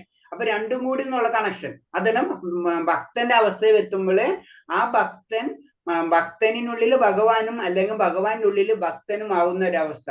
അതാണ് ഭക്തിയുത സേവനത്തിന് അത്ര ഇമ്പോർട്ടൻസ് പറയുന്നത്. ഭക്തിയിൽ കൂടി മാത്രമേ ഭഗവാന്റെ സ്നേഹം നമുക്ക് ലഭിക്കുള്ളൂ. അല്ലെങ്കിൽ എന്താണ്, എല്ലാവർക്കും കൊടുക്കുന്ന പോലെ തന്നെ കാര്യങ്ങളാണ് കൊടുക്കുക. അതിന് നോക്കാൻ ആരിനുള്ളത്, എല്ലാവർക്കും ഒരേപോലെ കൊടുക്കണം, നിയമങ്ങൾ അനുസരിച്ച് പോകണം എന്ന് പറഞ്ഞത് ഭഗവാനാണോ, വേറെ ആരെങ്കിലും ശക്തിനാണ് ഏൽപ്പിച്ചു കൊടുത്തിട്ടുള്ളത്? ഭഗവാൻ ഏത് ശക്തിക്കാണ് അത് കൊടുത്തിട്ടുള്ളത്, അതിന്റെ ഓർഡർ? ദുർഗാദേവിയാണ്. ദുർഗാദേവി. അതായത് പ്രകൃതിക്കാണ്, പ്രകൃതി ശക്തിക്കാണ് ബാക്കിയുള്ള കാര്യങ്ങൾ ചെയ്യുന്നത്. ശരിക്കനുസരിച്ച് അല്ലെങ്കിൽ തെറ്റുണ്ടെങ്കിൽ തെറ്റായ കാര്യങ്ങളിലേക്കും അതിനനുസരിച്ചുള്ള കർമ്മങ്ങളിലേക്കും പോകും. അല്ലെങ്കിൽ എന്താണെന്ന് വെച്ച് കഴിഞ്ഞാൽ അതിന്റെ മുഴുവൻ മേൽനോട്ടം ചെയ്യുന്നത് ആരാണ്? ദുർഗാദേവി അല്ലെങ്കിൽ പ്രകൃതിനെ. പ്രകൃതിയുടെ നിയമങ്ങൾക്ക് അനുസരിച്ച് നമ്മൾ തെറ്റ് ചെയ്തിട്ടുണ്ടെങ്കിൽ തെറ്റായി അത് സംഭവിച്ചിരിക്കും. അത് എന്താണെന്ന് അനുസരിച്ച് ശിക്ഷയാണെങ്കിൽ പ്ലസ് ഒക്കെ ലഭിച്ചിരിക്കും. പക്ഷെ ഭക്തൻ എന്ന് പറയുമ്പോൾ അത് മാറി, ആ കണക്ഷൻ മാറി. അത് ഭഗവാനിലേക്കാണ് കണക്ട് ചെയ്യുന്നത്. അതാണ് ഭക്തനും ബാക്കിയുള്ള സാധാരണ വ്യക്തികളും തമ്മിലുള്ള വ്യത്യാസം. അത് ഭഗവാൻ തന്നെ ഈ ശ്ലോകത്തിലൂടെ ക്ലിയർ ആയിട്ട് നമുക്ക് പറഞ്ഞു തരുന്നുണ്ട്. അതാണ് അതിനൊരു ഉദാഹരണം പറയുന്നത്. അതിനൊരു ഉദാഹരണം പറഞ്ഞു, ഈ ഭൗതിക ലോകത്തിൽ ഒരാൾ എത്ര തന്നെ ഉദാഹരണമായാലും ധർമ്മിഷ്ഠനായാലും ശരി, സ്വന്തം മക്കളിൽ കൂടുതൽ താല്പര്യം പ്രദർശിപ്പിക്കാറുണ്ട് എന്ന് പറഞ്ഞു. അപ്പൊ സ്വന്തം മക്കൾ എന്നായിരുന്നു ഭക്തര്. അതിന് ഭഗവാൻ അവരോട് പ്രത്യേകിച്ച് ഒരു സ്നേഹവാത്സല്യം കൂടിയിരിക്കും. ഏതൊരു ജീവാത്മാവും ഏതൊരു ആഗ്രഹത്തിലിരുന്നാലും സ്വസന്താനമെന്ന് ഭഗവാൻ പറയുന്നത്. ജീവിതത്തിന് ആവശ്യമായ സർവ്വവിഭവങ്ങൾ വേണ്ടുവോളം അവർക്ക് അദ്ദേഹം നൽകുന്നുമുണ്ട്. എല്ലാവർക്കും ഒരേപോലെ കൊടുക്കുന്നുണ്ട്. പക്ഷെ എന്താണ്, സ്വന്തം മക്കളാകുമ്പോൾ അവരോട് പ്രത്യേക സ്നേഹമുണ്ടാവും എന്ന് പറഞ്ഞ പോലത്തെയാണ് ഭക്തന്മാരുടെ കേസിൽ ഭഗവാൻ പറഞ്ഞു. ഈ ശ്ലോകം അതാണ് ഇമ്പോർട്ടന്റ് എന്ന് പറഞ്ഞത്. കാരണം എന്ന് വെച്ചാൽ ഒരാളോടും പക്ഷഭേദമില്ല. പക്ഷെ ഭഗവാൻ പറഞ്ഞു, ഭക്തി പുരസ്കാരം എന്നെ സേവിക്കുന്നവരോട് എനിക്ക് പ്രത്യേക സ്നേഹം തന്നെയായിരിക്കും. അവരുള്ളിലാണ് ഞാൻ അധിവസിക്കുന്നത്. അതാണ് വലിയ ഭക്തന്മാരെ കണ്ടു കഴിഞ്ഞാൽ അവരെ ഭഗവാനെ പോലെ തന്നെ നമ്മൾ നമസ്കരിക്കണം എന്ന് പറയുന്നത്. അവരെ ഉള്ളിലാണ് ഭക്തൻ ഇരിക്കുന്നത്. പക്ഷെ ഭക്തൻ ഒരിക്കലും ഭക്തൻ എന്ന് പറയില്ല അല്ലെ. ദാസാനുദാസ, അതാണ് ചൈതന്യ മഹാപ്രഭു പറയുന്നത് തന്നെ. അത്തരം വിനയമായിരിക്കും. അങ്ങനത്തെ അങ്ങനെ ഉള്ളിലോ ഭഗവാൻ ഇരിക്കുകയുള്ളൂ. അടുത്ത ശ്ലോകം. ഹരേ കൃഷ്ണ. അഭിചേതസുരാചാരോ ഭജതേ മാമനുഭാ സാധുരേവ ച മന്ദവ്യ സംവ്യവസ്ഥിതോ ഹി സഹ. ഒരാൾ അത്യന്തം ഹീനമായൊരു ദുഷ്കർമ്മം ചെയ്താൽ പോലും ഭക്തിപൂർവ്വം ഭഗവത് സേവനത്തിൽ ഏർപ്പെടുന്ന പക്ഷം അയാളെ സാധു എന്ന് കരുതണം. കാരണം തന്റെ ദൃഢവിശ്വാസത്തിൽ അദ്ദേഹം ശരിയായി വർദ്ധിക്കുന്നു. ഹരേ കൃഷ്ണ. ഹരേ കൃഷ്ണ. അപ്പൊ ഇതില് പറയുന്നത് അഭിഛേദസ്ദുരാചാരോ ഭജതേ മാമനന്യഭാഗ് സാധുരേവസ്യ മന്ദേവ്യം സമവ്യവസ്ഥിതോ ഹി സ്വാഹ. ഒരാൾ അത്യന്തഹീനമായ ഒരു ദുഷ്കർമ്മം ചെയ്താലും ഭക്തിപൂർവ്വം ഭഗവാന്റെ സേവനത്തിൽ ഏർപ്പെടുന്ന പക്ഷം അയാളെ സാധു എന്ന് കരുതണം. കാരണം തന്റെ ദൃഢവിശേഷത അതേ ശരിയായി വർദ്ധിക്കുന്നു. ഇത് പറയുന്നത് എന്താണ്, ആ ഭക്തന്റെ പവറിനെ പറ്റി പറയുന്നതാണ്. അല്ലാണ്ട് ഭക്തൻ അങ്ങനെ ചെയ്യും എന്നല്ല ഉദ്ദേശിക്കുന്നത്. ഭക്തൻ തെറ്റുകൾ ചെയ്താലും ഭഗവാൻ ക്ഷമിച്ചിരിക്കും എന്നാണ് പറയുന്നത്. അപ്പൊ അതിന്റെ അർത്ഥം എന്ന് വെച്ചാൽ ഭക്തന്മാർക്ക് ആ തെറ്റുകൾ ചെയ്യാനുള്ള ഒരു ചാൻസ് ഭഗവാൻ കൊടുക്കുന്നതല്ല. കാരണം ഭക്തന്മാർ തെറ്റ് ചെയ്യില്ല, അതാണ് ആദ്യം തന്നെ സംഭവം. അഥവാ അവരൊക്കെ ഒന്ന് പറ്റിക്കഴിഞ്ഞാലും ഭഗവാൻ അത് സഹിച്ചോളും, അതാണ് പറഞ്ഞത്. അതിനാ അതിൽ പറഞ്ഞത് അവരെ തെറ്റുകൾ സംഭവിക്കില്ല, പക്ഷെ തെറ്റുകൾ സംഭവിച്ചാലും അവർ ദുഷ്കർമ്മം ചെയ്താലും അവരെ ഒരു സാധുവായി തന്നെ കരുതണം. അപ്പൊ അതിൻ്റെ അകത്ത് അവര് ദുഷ്കർമ്മം ചെയ്യാന്നല്ല, അവര് ചെയ്യില്ല, പക്ഷെ അവർക്ക് തെറ്റ് സംഭവിച്ചാലും അവര് സാധുവായി തന്നെ കരുതണം. അത്രയും ഭഗവാനായിട്ട് അറ്റാച്ച്ഡ് ആയിരിക്കും. അപ്പൊ അതിന് കാരണം, അതിന് വേറൊരു രീതി പറയണമെന്ന് വെച്ച് കഴിഞ്ഞാല്, ആ സമയത്ത് നമ്മളെ അതിനടുത്ത് പറഞ്ഞു സ്വധർമ്മം, അത് ബദ്ധാവസ്ഥ സഹജം, മൗലികം, അങ്ങനെ രണ്ട് കാര്യം പറയുമ്പോൾ ബദ്ധനായ ജീവാത്മാവിന് രണ്ട് പ്രവർത്തനങ്ങൾ ഉണ്ടെന്നാ പറഞ്ഞു. ഒന്ന് ബദ്ധ അവസ്ഥ സഹജം, കാരണം നമ്മൾ ഭൗതിക ലോകത്തിൽ വന്നു കഴിഞ്ഞാൽ നമുക്ക് പല കാര്യങ്ങൾ ചെയ്ത്, ഇപ്പൊ ശരീരം നിലനിർത്തണമെങ്കിലും നമുക്ക് സാമൂഹ്യമായിട്ടുള്ള പല കാര്യങ്ങളും ചെയ്യേണ്ടതായിട്ട് വരും, അല്ലെ? അതാണ് ബദ്ധാവസ്ഥ സഹജം എന്ന് പറഞ്ഞത്. അപ്പൊ അത് നമ്മളെ ജീവിതത്തിന്റെ പാർട്ടാണ്, നമുക്ക് അതില്ലാണ്ട് നമുക്ക് പോകാൻ പറ്റില്ല. പിന്നെന്താണ് മൗലികമാണ് നമ്മളെ ഏറ്റവും ഇമ്പോർട്ടൻറ്റ് മൗലികാവകാശം എന്ന് പറയണു, അല്ലേ? ഏറ്റവും ഇമ്പോർട്ടന്റ് മൗലിക, അതെന്താണ്? ഭക്തിയുത സേവനം, ഭഗവാനിലേക്കുള്ള ആത്മസമർപ്പണമാണ് നമ്മൾക്ക് വേണ്ടത്. അതാണ് വേറൊരു രീതിയിൽ പറഞ്ഞ, ഒന്ന് ശരീരത്തിനും ഒന്ന് മനസ്സിനും ചെയ്യുന്ന സേവനങ്ങൾ. ശരീരത്തിന്റെ സേവനം നമുക്ക് ചെയ്തേ പറ്റൂ. അത് സാധാരണ ഭൗതിക അവസ്ഥയിൽ വന്നു കഴിഞ്ഞാൽ നമുക്ക് ശരീരമായിട്ടുള്ള അവസ്ഥക്കാരന് ഒന്നോ മൗലികമായിട്ട് വരുന്നത് നമ്മൾ ആത്മാവിന് കൊടുക്കേണ്ട സേവനം, അല്ലെ? അപ്പൊ ആത്മാവിന് കൊടുക്കേണ്ട സേവനമാണ് ഏറ്റവും ഇമ്പോർട്ടന്റ്, അതും നമ്മളെ പാർട്ട് തന്നെ. അപ്പൊ രണ്ടും നമുക്ക് ചെയ്യണം. അപ്പൊ ഏറ്റവും ഇമ്പോർട്ടൻസ് എന്താണ്? ശരിക്കും മൗലികമായിട്ടുള്ളത്, അത് ആത്മാവിന് കൊടുക്കേണ്ട കാര്യങ്ങൾ. അപ്പൊ ആത്മാവിന്റെ കാര്യങ്ങളാണ് നമ്മൾ കൊടുക്കാത്തത്. അപ്പൊ അത് കാരണം കൊണ്ടാണ് ബന്ധസഹജമായിട്ടുള്ള ജീവിതത്തിലേക്ക് നമ്മളിങ്ങനെ പോയിക്കൊണ്ടിരിക്കുന്നത്. അപ്പൊ അതില് ദേഹരക്ഷയ്ക്കും സാമൂഹ്യ രാഷ്ട്ര നിയമങ്ങൾ അനുസരിച്ചും പ്രവർത്തികൾ ചെയ്യേണ്ടി വരും. അതാണ് ബദ്ധാവസ്ഥ. ഇപ്പൊ ഞാൻ പറഞ്ഞത് തന്നെ. കാരണം നമ്മളെ ദേഹരക്ഷയ്ക്കും നമ്മുടെ സമൂഹത്തിനനുസരിച്ച് പല കാര്യങ്ങളും നമുക്ക് ചെയ്യേണ്ടി വരും. ഭക്തിയുത ഭഗവത് സേവന നിരന്തന ഒരു ജീവാത്മൻ അത്യാത്മ പ്രവർത്തിക്കണം. അതാണ് മൗലികം, അല്ലെങ്കിൽ സ്വരൂപാവസ്ഥ. നമ്മുടെ സ്വരൂപം എന്ന് പറഞ്ഞതാണ്. സ്വരൂപ എന്ന് പറയുമ്പോൾ എന്താണ്? ഭഗവാന്റെ നിത്യദാസൻ, ഭഗവാനെ സേവിക്കുക, അതിലൂടെ ആനന്ദം കണ്ടെത്തുക. അതെന്ത് പറയാൻ കാരണം എന്ന് വെച്ച് കഴിഞ്ഞാല്, അതിനൊരു ഉദാഹരണം നമുക്ക് അത് പെട്ടെന്ന് മനസ്സിലാവാന്ന് വെച്ച് കഴിഞ്ഞാൽ, നമ്മുടെ ശരീരത്തിലെ ഒരു പാർട്സ്, അല്ലെ? ആ പാർട്സ് ഈ ശരീരത്തിന് കൂടെ കണക്ട് ചെയ്യുമ്പോൾ ആ പാർട്സ് വർക്ക് ചെയ്യുള്ളൂ, അല്ലെ? അല്ലെങ്കിൽ വർക്ക് ചെയ്യില്ല. അപ്പൊ നമ്മളെ കണ്ണ് നമ്മളെ ശരീരത്തിലുള്ളത് കാരണം കൊണ്ടാണ് അത് വർക്ക് ചെയ്യുന്നത് എന്ന് പറഞ്ഞ പോലെയാണ്. അപ്പൊ കണ്ണിന്റെ ഡ്യൂട്ടി എന്താണ്? ഈ ശരീരത്തെ സേവിക്കുക, അതിലൂടെയാണ് അതിന്റെ ധർമ്മം പൂർത്തീകരിക്കുന്നത് എന്ന് പറഞ്ഞ പോലെ തന്നെയാണ് ആത്മാവ് എന്ന് പറഞ്ഞത് ഭഗവാന്റെ അംശങ്ങളാണ്, അല്ലെ? അപ്പൊ ഭഗവാനായിട്ട് കണക്ട് ചെയ്യുമ്പോഴോ അത് പരിപൂർണതയിലേക്ക് എത്തുള്ളൂ. അതാണ് അതിൽ പറയുന്നത്. അപ്പൊ അതാണ് പറഞ്ഞത് നമ്മുടെ മൗലിക സ്വരൂപം എന്ന് പറഞ്ഞത് എന്താണ്? ആത്മീയമായിട്ടുള്ള കാര്യങ്ങൾ ചെയ്യുക, അല്ലെങ്കിൽ ഭഗവാനായിട്ട് കണക്ട് ചെയ്യുക. അതിനാണ് ഭക്തിയുത സേവനം എന്ന് പറയുന്നത്. അത് തന്നെയാണ് ഭഗവാന്റെ കാര്യത്തിൽ പറയുമ്പോഴും ഭഗവാൻ എന്താ ചെയ്യുന്നത്? നമ്മളെ അങ്ങോട്ട് വിളിക്കുകയാണ്, അല്ലെ ചെയ്യുന്നത്? കാരണം എന്തുകൊണ്ട് വിളിക്കണം? ഭഗവാനും നമ്മൾ ചെന്ന് കണക്ട് ചെയ്താലേ അത് സ്വരൂപം പൂർത്തിയാവുള്ളൂ. അല്ലെങ്കിൽ എന്താണ്? അവിടെയും ആ പരിപൂർണ ഭഗവാന് കിട്ടണില്ല. നമ്മളത് ശ്രദ്ധിച്ച് മനസ്സിലാക്കണം. കാരണം നമ്മളെ വീട്ടിൽ നിന്ന് നമ്മളെ മകളാ പുറത്തു പോയി കഴിഞ്ഞാൽ നമ്മൾ വീട്ടിൽ വരുമ്പോഴേ നമുക്ക് സന്തോഷം ഉണ്ടാവുള്ളൂ, അല്ലെ? എന്ന് പറഞ്ഞ പോലെ ഭഗവാന്റെ അംശങ്ങളായി നമ്മൾ ഈ ബദ്ധാവസ്ഥയിൽ കിടന്ന് നമ്മൾ ഇങ്ങനെ കറങ്ങിക്കൊണ്ടിരിക്കണം. അവിടെ നിന്ന് നമ്മൾ എവിടേക്ക് തിരിച്ചു വന്നാലേ പരിപൂർണതയിലേക്ക് എത്തുള്ളൂ. അതാണ് നമ്മുടെ ശരീരത്തിന്റെ ഒരു പാർട്ട് തന്നെയാണ് അംശം എന്ന് പറയുന്നത്. അപ്പൊ അത് നമ്മൾ ചെയ്യണം, നമ്മളെ ഡ്യൂട്ടിയാണ്. നമ്മൾ എന്താണ്? ആത്മീയമായിട്ടുള്ള കാര്യങ്ങൾ ചെയ്ത്, ഭഗവാന്റെ കാര്യങ്ങൾ ചെയ്ത് മൗലികമായിട്ടുള്ള അവസ്ഥയിലേക്ക് നമ്മൾ എത്തിച്ചേരണം. പൂർണ്ണമായ ഭഗവത് സേവനത്തിൽ ഏർപ്പെട്ടിരുന്ന ഒരു യോഗിയെ പോലും ബാധിച്ചേക്കാവുന്ന വിധം കരുത്തറ്റതാണ് ഭൗതികതയുടെ മാലിന്യം. കാരണം ഭൗതികത എന്ന് പറയുമ്പോൾ അത്രയും ഡേഞ്ചറസ് ആണ്. അത് ദേവി ഹേഷി ഗുണമയ മമമായ ദുരദ്ധയ എന്ന് പറഞ്ഞത്. കാരണം എന്താണ്? അത്രയും ഭഗവാന്റെ തന്നെ ഒരു ശക്തിയാണ്, അല്ലെ? അത് പ്രകൃതി എന്നാണ്. ആ പ്രകൃതിയുടെ ശക്തി എന്ന് പറഞ്ഞത് എന്താണ്? നമ്മളെപ്പോഴും പിടിച്ചു വലിച്ചുകൊണ്ടിരിക്കുക എന്ന് പറഞ്ഞത്. അപ്പൊ എപ്പോഴും നമ്മൾ താഴ്ത്തേക്ക് വീഴാനുള്ള സാധ്യത വളരെയധികം ഉണ്ട്. അതാണ്. അപ്പൊ ഒരു യോഗിക്ക് പോലും ബാധിച്ചാണ്. അപ്പൊ പിന്നെ നമ്മളെ അവസ്ഥ നമ്മൾ ചിന്തിച്ചാൽ മതി. അത്ര എപ്പോഴും താഴത്തേക്ക് വീഴ്ന്നു പോകാനുള്ള അവസ്ഥ നമ്മളൊക്കെയുണ്ട്. അപ്പൊ നമ്മൾ എന്ത് ചെയ്യണം? ആ ഭക്തിയുത സേവനങ്ങള് നമ്മൾ കൂട്ടിക്കൊണ്ടിരിക്കാന്ന് മാത്രമേ ഉള്ളൂ. അത് എത്രത്തോളം കൂടുന്നു ഭൗതികത കുറഞ്ഞുകൊണ്ടിരും. എപ്പോഴും വേണമെങ്കിലും നമുക്ക് വീഴാം. നമ്മളെ ജീവിതം നമ്മൾ നോക്കിക്കഴിഞ്ഞാൽ പാമ്പും കോണും കളിക്കുന്ന പോലെ ആയിരിക്കും. കുറച്ചു വരും, പിന്നെ നിന്ന് താഴും, പിന്നെ വരും. പക്ഷെ എന്തായാലും നമ്മൾ എന്താ ഭക്തിയുത സേവനം ഒരിക്കലും കൈവിടരുത്. അതാണ് പറഞ്ഞ് നമ്മൾ പറയാറുണ്ട് അല്ലെ, ഒരു വള്ളിയാണ് ശരിക്കും അത്. ഗോലോക വൃന്ദാവനത്തേക്കുള്ള വള്ളിയാണ് അല്ലെ നമ്മളെ ജപം എന്ന് പറഞ്ഞ അത്. വള്ളി നമ്മൾ ഒരിക്കലും വിടരുന്ന പറയുന്നത്. സന്ദർഭവശാൽ ഒരിക്കൽ അടി തെറ്റിയാൽ പോലെ ആധ്യാത്മികമായ ഉത്കൃഷ്ട നിലയിൽ നിന്ന് സ്ഥിതി ചെയ്യുന്നതിനെ സാധു എന്ന് പറയണം. എന്തെങ്കിലും ചെറിയ ഒരു വീഴ്ച വന്നാലും ആ വ്യക്തിനെ എപ്പോഴും സാധു. കാരണം ആ വ്യക്തി ആ ലെവലിലേക്ക് ഉയർന്നാണ്. അപ്പോഴും എന്തെങ്കിലും മിസ്റ്റേക്ക് വന്നാലും അതിന്റെ അർത്ഥം മിസ്റ്റേക്കിനെ ജസ്റ്റിഫൈ അല്ലേ ചെയ്യുന്നത്. കാരണം എന്താണ്? അങ്ങനെ വീണ് ഞാൻ ഭക്തന്റെ ഇമ്പോർട്ടൻസ് പറഞ്ഞു തരണം. അത്രയും ഇമ്പോർട്ടൻസ് ആണ് ഒരു ഭക്തൻ ഭഗവാന്റെ മുന്നില്. അതിനൊരു ഉദാഹരണം തന്നെ പറയുന്നത്, ചന്ദ്രനിൽ കാണുന്ന കളങ്കം അല്ല, ചന്ദ്രനിൽ ചെറിയ, ചന്ദ്രൻ തന്നെ വെളിച്ചം തരുന്നതാണ് അല്ലെ, അതിൽ ചെറിയ നമുക്കറിയാം കളങ്കം ഉണ്ടെന്ന്, ഇരുട്ട് ചെറിയ കുത്തു കാണും. അപ്പൊ അത് എന്ന് പറഞ്ഞാൽ ചന്ദ്രന്റെ ശോഭ കുറയ്ക്കുന്നില്ല എന്ന് പറഞ്ഞപ്പോഴാണ് ഒരു ഭക്തന്റെ ചെറിയ തെറ്റുകൾ വന്നാലും അത് ആ ഭക്തന്റെ ശോഭ കുറയ്ക്കില്ല എന്നാണ് പറയുന്നത്. അടുത്ത ശ്ലോകം. ഹരേ കൃഷ്ണ.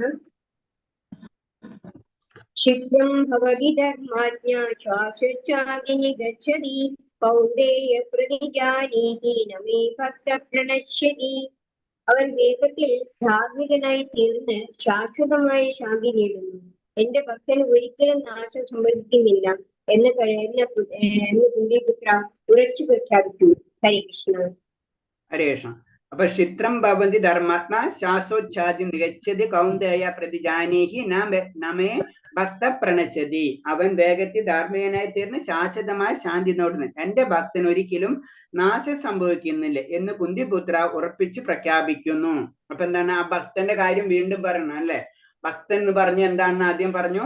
അതായത് എല്ലാതും ഭഗവാൻ അർപ്പിക്കുന്ന ഒരു വ്യക്തിനാണ് ഭക്തൻ എന്ന് പറയുന്നത്. ആ ഭക്തനുണ്ടായി എന്തെങ്കിലും പ്രശ്നമുണ്ടായാൽ അതിന്റെ കാര്യങ്ങൾ പറഞ്ഞിട്ടുണ്ട്. പിന്നെ ആ ഭക്തൻ ഒരിക്കലും നാശം സംഭവിക്കില്ല എന്ന് ഭഗവാൻ പറയണ ഉറച്ച് പ്രഖ്യാപിക്കൂ.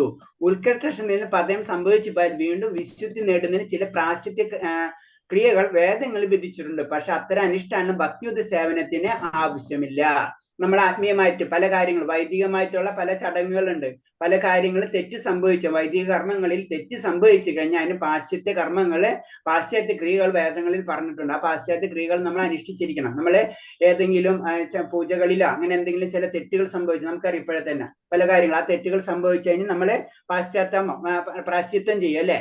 അതിൽ തെറ്റുകൾ വരാതെ തെറ്റുകളിന് പ്രാശ്ചിത്ത കർമ്മങ്ങൾ തന്നെയുണ്ട്. അത് വേദങ്ങളിൽ പറഞ്ഞിട്ടുള്ളതാണ്. പക്ഷെ എന്താ പറയുന്നത്? ഭഗവാന്റെ സേവനത്തിന് അത് ആവശ്യമില്ല. അനുഷ്ഠാനം ഭക്തിയുത സേവനത്തിന് അത് ആവശ്യമില്ല. അത്രയും ഭഗവാനായിട്ടുള്ള അറ്റാച്ച്മെന്റ്. അതാണ് ഭഗവാനോട് നമ്മളെ പ്രേമമാണ് നടത്തണം. അപ്പൊ പ്രേമഭക്തിയില് നമ്മൾ ചെറിയ മിസ്റ്റേക്കുകൾ വന്നു കഴിഞ്ഞാലും കുഴപ്പമില്ല. അതാണ് നമ്മ പറയുന്നത്. നമ്മ എന്ത് ചെയ്യുമ്പോ നമ്മ പുഷ്പം കൊണ്ട് അലങ്കരിക്കുന്ന സമയത്ത് പുഷ്പം നമുക്ക് മുഴുവനും പുഷ്പമില്ലെങ്കിൽ എന്താ ചെയ്യാ? അതിനൊരു ചെറിയ ഒരു താള് അതെങ്കിലും ഭഗവാന് സമർപ്പിക്കാം. അപ്പൊ അത് മുഴുവനും കിട്ടിയില്ലല്ലോ, ഞാനിത് സമർപ്പിക്കേണ്ട, അങ്ങനല്ല. കാരണം എന്ന് വെച്ചാൽ നമ്മളെ കൊണ്ട് ചെയ്യാവുന്ന കാര്യം. മറ്റൊരു വേദക്രിയകൾ എന്ന് പറയുമ്പോൾ എന്താണ്? വേദങ്ങളിൽ പറഞ്ഞ കറക്റ്റ് അതിന്റെ റൂൾസും റെഗുലേഷൻസ് കറക്റ്റ് ആയിട്ട് ഫോളോ ചെയ്താണ്. തെറ്റ് പറ്റാൻ പാടില്ല. തെറ്റ് കഴിഞ്ഞു കഴിഞ്ഞാൽ അത് തെറ്റാണ്. അപ്പൊ അതിനനുസരിച്ച് പ്രായശ്ചിത്ത കർമ്മങ്ങൾ ചെയ്യേണ്ടി വരും. ഇവിടെ അതല്ല. ഇവിടെ എന്താണ്? ഭക്തിയല്ല, പ്രേമമാണ് കൈമാറ്റം നടത്തുന്നത്. അപ്പൊ പ്രേമം കൈമാറ്റം എന്ന് പറഞ്ഞെന്ന് വെച്ചാൽ നമ്മൾ ഉള്ളിൽ മുഴുവനും ഉള്ളത് കൊടുക്കണം നമ്മള്. അപ്പൊ അവിടെ പ്രശ്നമില്ല. അവിടെ കുറവാണെങ്കിലും മതി, കൂടുതലാണെങ്കിലും കുഴപ്പമില്ല. അതാണ് അവിടെ പ്രായശ്ചിത്തത്തിന് ആവശ്യമില്ല എന്ന് പറയുന്നത്. യാദൃശ്ചികങ്ങളായ വീഴ്ചകളിൽ നിന്ന് ഭഗവാൻ ഭക്തനെ രക്ഷിക്കും. അപ്പൊ അങ്ങനെ പിന്നെ ഒരു കാര്യം കൊണ്ടുണ്ട്, ഭക്തിയുത സേവനങ്ങളിൽ ഉണ്ടെങ്കിൽ അത് നമ്മൾക്ക് തെറ്റി വീഴാനും വരുന്ന ആ സംഭവങ്ങൾ അതിൽ നിന്ന് ഭഗവാൻ രക്ഷിച്ചിരിക്കും. ഹരേ കൃഷ്ണ. അടുത്ത ശ്ലോകം.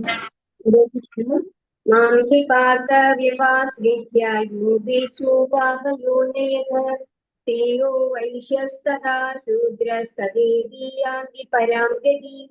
പാർത്ഥ, എന്നെ ആശ്രയിക്കുന്നവർ അധമകുലത്തിൽ പെടുന്നവരോ സ്ത്രീകളോ കച്ചവടക്കാരോ ശൂദ്രരോ ആരായാലും ശരി പരമപദം പ്രാപിക്കും. ഹരേ കൃഷ്ണ.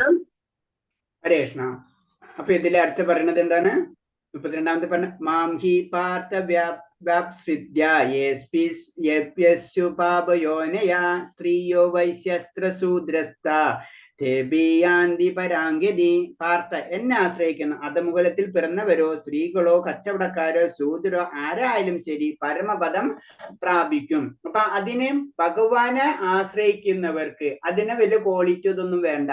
എന്നെ ആശ്രയിച്ചവർക്ക് അവർക്ക് ഏത് ലെവലിലാണെങ്കിലും അതാണ് നമ്മൾ ശ്രദ്ധിക്കണം. നമ്മൾ പറയുമ്പോൾ നാമം ജപിക്കണം എന്നാണ് പറയുന്നത്. അപ്പൊ നമ്മൾ അതിൽ മത്സ്യം ഉപയോഗിക്കാൻ പാടില്ല, മാംസം ഉപയോഗിക്കാൻ പാടില്ല എന്നൊന്നും പറയുന്നില്ല അല്ലെ. കാരണം എന്ന് വെച്ച് കഴിഞ്ഞാല് ഇനി എങ്ങനെയായാലും ഭഗവാനെ ആശ്രയിക്കുന്നവർക്ക് ഭഗവാൻ അതിന് മുന്നത്തിൽ എന്തിനു പറഞ്ഞത്? ഭഗവാൻ അതിന്റെ ഒരു പവർ ഭഗവാൻ കൊടുത്തിരിക്കും. അപ്പൊ അതൊക്കെ തന്നെത്താനെ വരുന്ന കാര്യങ്ങളാണ്. ആദ്യം നമ്മൾ ചെയ്യേണ്ടത് ഭക്തിയുത സേവനങ്ങളാണ് നമ്മൾ ചെയ്യേണ്ടത്. ബാക്കിയുള്ള കാര്യം അത് ഓട്ടോമാറ്റിക് ആയിട്ട് നമ്മളിലേക്ക് വരുന്നതാണ്. അത് നമ്മൾ എപ്പോഴും പറയാം, നമ്മൾ നാമം ജപിക്കാനെന്ന് പറഞ്ഞു. ആദ്യമേ തന്നെ നമ്മൾ അത് നിർത്തണം, ഇത് നിർത്തണം, ഇങ്ങനെ ചെയ്യാൻ പാടില്ല, അങ്ങനെ ചെയ്യാൻ പാടില്ല എന്നൊന്നും പറയില്ല. ഭഗവാൻ ആശ്രയിക്കുക, ആ ആസക്തി നമ്മളിൽ വളർത്തിയെടുക്കുക. ആ ആസക്തി നമ്മളിൽ വളർന്നു കഴിഞ്ഞാൽ ബാക്കിയൊക്കെ തന്നെത്താനെ മാറിപ്പോകും. ആ ഒരു ഉദാഹരണമാണ് ഈ ശ്ലോകത്തിൽ കൂടെ പറഞ്ഞത്. കാരണം എന്നെ ആശ്രയിക്കുന്നവർ അത് ഏത് തലത്തിലാണെങ്കിലും അവരെന്നെ പരമപദം പ്രാപിച്ചിരിക്കും.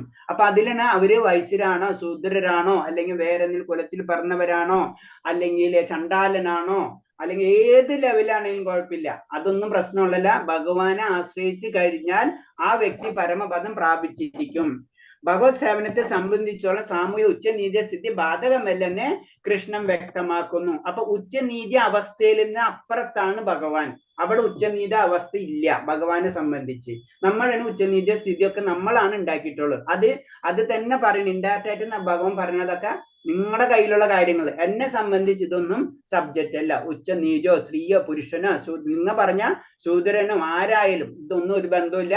ഭക്തനാണെങ്കിൽ അവൻ എത്തിയിരിക്കും. അതിന് വാൽമീക കഥ ഒക്കെ നമുക്കറിയണം അല്ലെ. വാൽമീകി അങ്ങനെ തന്നെ പല കഥകൾ. ഇപ്പൊ നാരദ മഹർഷിയുടെ തന്നെ മുൻജന്മത്തിലെ കഥ അങ്ങനെ. അപ്പൊ ഏത് തന്നെ നമ്മൾ നോക്കിക്കഴിഞ്ഞാൽ എന്താണ്, ഒരു ഭക്തനായി കഴിഞ്ഞാൽ പിന്നെ വേറെ അതിനൊരു സ്ഥാനമില്ല. ഈ ശൂദ്രൻ അധമകുലം അതൊക്കെ നമ്മൾ ഉണ്ടാക്കിയിട്ടുള്ള കാര്യങ്ങളാണ് ഇൻഡയറക്റ്റ് ആയിട്ട് പറഞ്ഞു കഴിഞ്ഞാല്. പിന്നെ ഭഗവാന് ഒരു ശുദ്ധ ഭക്തന് എത്ര താഴ്ന്ന കുലത്തിൽ പിറന്നവരായാലും ഭഗവത്പാദം പോകാൻ യോഗ്യനാകുന്നു. അപ്പൊ കുലവും ഇതൊന്നും അതിനൊരു ബന്ധമുള്ളതല്ല. അതൊക്കെ നമ്മൾ സൃഷ്ടിച്ചിട്ടുള്ളതാണ്. ഭഗവാൻ സൃഷ്ടിച്ചിട്ടുള്ളതാണ്. ഏതാണ് പറഞ്ഞത്? ഭഗവാന്റെ രീതിയിൽ എങ്ങനെയാണ് ഭഗവാൻ പറയുന്നത്? 4 വർണ്ണങ്ങൾ സൃഷ്ടിച്ചെന്ന് പറയുന്നില്ലേ, അത് മാത്രം. ഗുണകർമ്മ വിഭാഗ അല്ലെ. ബ്രാഹ്മണർ ക്ഷത്രിയ ബ്രാഹ്മണ ക്ഷത്രിയ എന്ന് പറയുന്നത് ഭഗവാൻ പറയുന്നത് എന്താണ്? 4 വർണ്ണങ്ങള് ഗുണങ്ങളോടും ഗുണത്തിന്റെയും കർമ്മത്തിന്. അത് തന്നെ ചാതുർവർണ്ണം മയാസൃഷ്ടം ഗുണകർമ്മ വിഭാഗാശ അല്ലെ. അപ്പൊ ഈ 4 വർണ്ണങ്ങൾ എന്തിന്റെ ബേസിലാണ് സൃഷ്ടിച്ചത്? ഗുണങ്ങളുടെയും കർമ്മങ്ങളുടെയും ബലത്തിലാണ്. അല്ലാണ്ട് ജനനത്തിന്റെ ഒന്നല്ല. താഴ്ന്ന കുലത്തിൽ പിറന്ന അങ്ങനെ ഒന്നും ഭഗവാൻ സൃഷ്ടിച്ചിട്ടില്ല. അപ്പൊ നമ്മൾ അത് ഉണ്ടാക്കിയിട്ടുണ്ടെങ്കിൽ അത് ഭഗവാനായിട്ട് ബന്ധമില്ല. അതാണ് നമ്മൾ മനസ്സിലാക്കേണ്ടത്. അപ്പൊ ആർക്ക് വേണമെങ്കിലും എവിടെ എത്താ? ഭഗവാന്റെ പാദം പോകാം. ഭഗവാൻ ഒരിക്കലും പറയുന്നില്ല ശൂദ്രനെ ഞാനാണ് സൃഷ്ടിച്ചത്, ശൂദ്രൻ താഴ്ന്ന അവസ്ഥയിലാണ് ഉച്ചനീതി സ്ഥിതി ഒന്നും ഭഗവാനെ സംബന്ധിച്ചില്ല. ഭക്തന്മാർ ജ്ഞാനികളെക്കാൾ ഉത്കൃഷ്ടരാകുന്നു, യോഗികളെക്കാൾ അതിശയിക്കുന്നു. കാരണം ഞാൻ ഈ പോയിന്റ് പറഞ്ഞെന്ന് വെച്ചാൽ ഈ പോയിന്റ് തന്നെ ചിലർ പിടിക്കും. അപ്പൊ ഇതിൽ ഭഗവാൻ പറഞ്ഞിട്ടുണ്ടല്ലോ അധമകുലത്തിൽ പിറന്നവര്. അപ്പൊ ഭഗവാൻ അധമകുലത്തിൽ പറഞ്ഞല്ലോ, ഭഗവാൻ പറഞ്ഞത് ശരിയാണോ? ആരാണ് അധമകുലത്തിൽ പിറക്കാൻ പോണത്? ആ ചോദ്യം ചോദിക്കൂലേ? നിങ്ങളെ എന്താ ചോദിക്കില്ലേ? അത് സാധാരണ വ്യക്തികൾ ഒറ്റയടിക്ക് ചോദിക്കുന്ന ചോദ്യമാണ്. എന്താണ് സ്ത്രീകൾ എന്താണ് ഞങ്ങൾ പുരുഷന്മാരെ പോലെ തുല്യരല്ലേ? അപ്പൊ സ്ത്രീകൾ എന്താണ് ഭഗവാൻ അങ്ങനെ പറഞ്ഞത്? ഇതൊക്കെ ചോദിക്കുന്ന ചോദ്യമാണ്. സിമ്പിൾ ആയിട്ടുള്ള ചോദ്യമാണ്. കാരണം അത് ഭഗവാൻ ക്ലിയർ ചെയ്യാനാണ് ഈ ശ്ലോകത്തിൽ കൂടി. മനസ്സിലായ? ഇതൊന്നും എന്നെ സംബന്ധിച്ചതല്ല, ഇത് നിങ്ങൾ ഉണ്ടാക്കണാണെന്ന് പറയുന്നതാണത്. അപ്പൊ എന്നെ സംബന്ധിച്ച ഒരു ഭക്തനാണ്. മനസ്സിലായി? ഇതൊക്കെ നമ്മുടെ ചിന്താഗതിയാണ്. ഭക്തി ജ്ഞാനിയേക്കാൾ ഉത്കൃഷ്ടരാണ്, യോഗികളെയും അതിശയിക്കുന്നു. ഓക്കെ. 33. കിം പുനർബ്രഹ്മണോ പുണ്യ ഭക്താ രാജശ്രയോസ്തദാ അനിത്യാമസുഖം ലോകമിമം പ്രാപ്യ ഭജസ്വമാം. അപ്പോൾ പുണ്യതാത്മാക്കളായ ബ്രാഹ്മണരുടെയും ഭക്തരായ രാജശ്രീകളുടെയും കഥ പറയാനുണ്ടോ? അത് നിത്യവും ദുഃഖപൂർണവുമായ ഈ ലോകത്തിൽ പിറന്നവർ എന്നെ പ്രേമഭക്തി സേവന നിരതരാക്കുന്നു. ഹരേ കൃഷ്ണ. ഹരേ കൃഷ്ണ. നിരന്തരാകും. സേവന നിരന്തരാകും. ഓക്കെ. ഈ ശ്ലോകം കിം പുനർബ്രഹ്മണോ പുണ്യ ഭക്തരാജശ്രയോ സ്ഥിത അന്യത്തമകം സുഖം അന്യത്തമാ സുഖം ലോകം മിമം പ്രാപ്യ ഭജസോമാം. അപ്പോൾ പുണ്യാത്മാക്കളായ ബ്രാഹ്മണരുടെയും ഭക്തരായ രാജർഷിയുടെയും കഥ പറയാനുണ്ടോ? അനിത്യവും ദുഃഖപൂർണമായ ഈ ലോകത്തിൽ പിറന്നവൻ എന്റെ ഭക്തി സേവന നിരതരാകുന്നു. അപ്പൊ ഇതിൽ കമ്പയർ ചെയ്ത് പറയുന്നതാണ്. അവരടക്കം നിങ്ങൾ ചിന്തിച്ചിട്ടുള്ള ഇവരടക്കം ഞാൻ എന്താണ്, ഞാൻ എന്റെ ഭക്തന്മാരായിട്ട് കണക്കൂട്ടും. പിന്നെയാണോ ബ്രാഹ്മണരെയും, അതായത് അറിവുള്ള വ്യക്തികളെയും, ബ്രാഹ്മണർ എന്ന് പറഞ്ഞു കഴിഞ്ഞാൽ എന്താണ്, അറിവുള്ള വ്യക്തികൾ, ബ്രഹ്മത്തെ അറിഞ്ഞ വ്യക്തികൾ, അല്ലെങ്കിൽ ഉന്നതമായിട്ട് അറിവുള്ള വ്യക്തികൾ, അവരെയും രാജർഷികൾ എന്ന് പറഞ്ഞാൽ രാജാവാണെങ്കിലും ഋഷിമാരെ പോലെ ജീവിതം, അതാണ് രാജർഷികൾ കൊണ്ട് അവരെ. അപ്പൊ അവരെന്താണ്, അവരെയും അവരെ കഥ പറയാനുണ്ടോ എന്ന് പറഞ്ഞത്. അവർക്ക് എപ്പോഴും പിന്നെ അനിത്യവും ദുഃഖപൂർണമായ ഈ ലോകത്തിൽ പിറന്നവർ. അപ്പൊ എന്താണ്, ഇതിൽ നിന്ന് ഒരു കാര്യം ഭഗവാൻ ക്ലിയർ ആയിട്ട് പറഞ്ഞത്, ദുഃഖപൂർണമാണ് ഈ ലോകം എന്ന് പറഞ്ഞിട്ടുണ്ട് അല്ലെ. കാരണം അനിത്യവും ക്ഷണികവും പിന്നെ എന്താണ് ദുഃഖപൂർണവുമായിട്ടുള്ള ഈ ലോകം എന്ന് ഭഗവാൻ പറഞ്ഞു തന്നു. അപ്പൊ ഈ ലോകം എന്താണെന്ന് ഭഗവാൻ ഈ ശ്ലോകത്തിൽ പല ശ്ലോകങ്ങളിൽ പറഞ്ഞിട്ടുണ്ട്. ഈ ശ്ലോകത്തിൽ ഒന്നുകൂടെ ക്ലിയർ ചെയ്യണം. ഈ ലോകം എന്ന് പറഞ്ഞത് അനിത്യം, അതായത് ക്ഷണികം, ദുഃഖപൂർണം. ഈ ലോകം അങ്ങനെയാണ്. ഈ ലോകം എന്ന് പറഞ്ഞ ഇതാണ്. അതിൽ നിന്ന് നമുക്ക് രക്ഷ നേടണമെങ്കിൽ നമ്മൾക്ക് എന്താണ്, ഭക്തിയുത സേവനം കൂടിയേ തീരൂ. ഇതാണ് ഇതിൽ പറയുന്നത്. അപ്പൊ ലോകം ഇത് നശ്വരമാണ്, ദുഃഖപൂർണമാണ്. ബുദ്ധിയുള്ള ഒരാൾക്കും ഇത് ഇഷ്ടവസതിയല്ല ഈ ലോകം. അതാണ് ഭക്തിയോഗത്തെ ബുദ്ധി യോഗം എന്ന് നമ്മൾ പറയും. അതിന്റെ കാരണം ഇതാണ്. കാരണം ബുദ്ധി ഉണ്ടെങ്കിലോ നമുക്ക് ഇതൊക്കെ മനസ്സിലാവുള്ളൂ. അപ്പൊ ആ വ്യക്തി ഭക്തി ചെയ്യും. അതാണ് ബുദ്ധിയുള്ള ഒരാൾക്കും ഇഷ്ടവസതിയല്ല ഈ ലോകം. അപ്പൊ അടുത്തത് എന്താണ്, ഈ ലോകം ഇഷ്ടമല്ല, പിന്നെ ഇഷ്ടമുള്ള കാര്യത്തിനെ പറ്റി ആ ബുദ്ധിയുള്ള വ്യക്തി ചിന്തിക്കും. അപ്പൊ അതിനനുസരിച്ച് പ്രവർത്തിക്കും. നമ്മൾ അങ്ങനെ തന്നെയാണല്ല. നമുക്ക് ശരിയല്ല എന്ന് തോന്നിയെങ്കിൽ നമ്മൾ നോക്കിയിട്ട് നമ്മൾ നല്ല കാര്യങ്ങൾ ചെയ്യാൻ ശ്രമിക്കും. ഇത് തന്നെയാണ്, അതാണ് ബുദ്ധിയോഗം എന്ന് പറയുന്നത്. ഈ ലോകം മിഥ്യ മാത്രമാണെന്ന് മായാവാദികൾ പറയുന്നു. അല്ലെങ്കിൽ മായയാണ്. ഭഗവതി പ്രപഞ്ചം മിഥ്യയല്ല, മായവുമല്ല, ക്ഷണികമാണ്. അതിനടുത്ത് നമ്മൾ ചിലവരെല്ലാവരും പറയും എല്ലാതും മായ, എല്ലാതും മായയല്ല, മായ വേറെ, മായയല്ല ഈ ലോകം. ഈ ലോകം ക്ഷണികമാണ്, ഉള്ളത് തന്നെയാണ്. പക്ഷെ എന്താണ്, അത് കുറച്ചു നേരത്തേക്ക് ഉള്ളെന്ന് പറയും. അതിന് സിമ്പിൾ ആണ്. ഭഗവാൻ പറയുന്നത് പല ബ്രഹ്മാണ്ടങ്ങളും ഭഗവാനിൽ നിന്ന് വരുന്നു, പിന്നെ കുറച്ച് കഴിയുമ്പോൾ ബ്രഹ്മാണ്ടങ്ങൾ മുഴുവൻ സംഹരിക്കപ്പെടുന്നുണ്ട് അല്ലെ. അപ്പൊ അവിടെ കുറച്ചു നേരത്തെ അവിടെ നിൽക്കുന്നുണ്ട്. അത് അപ്പൊ ക്ഷണികമാണ്. അതാണ് പറയുന്നത്.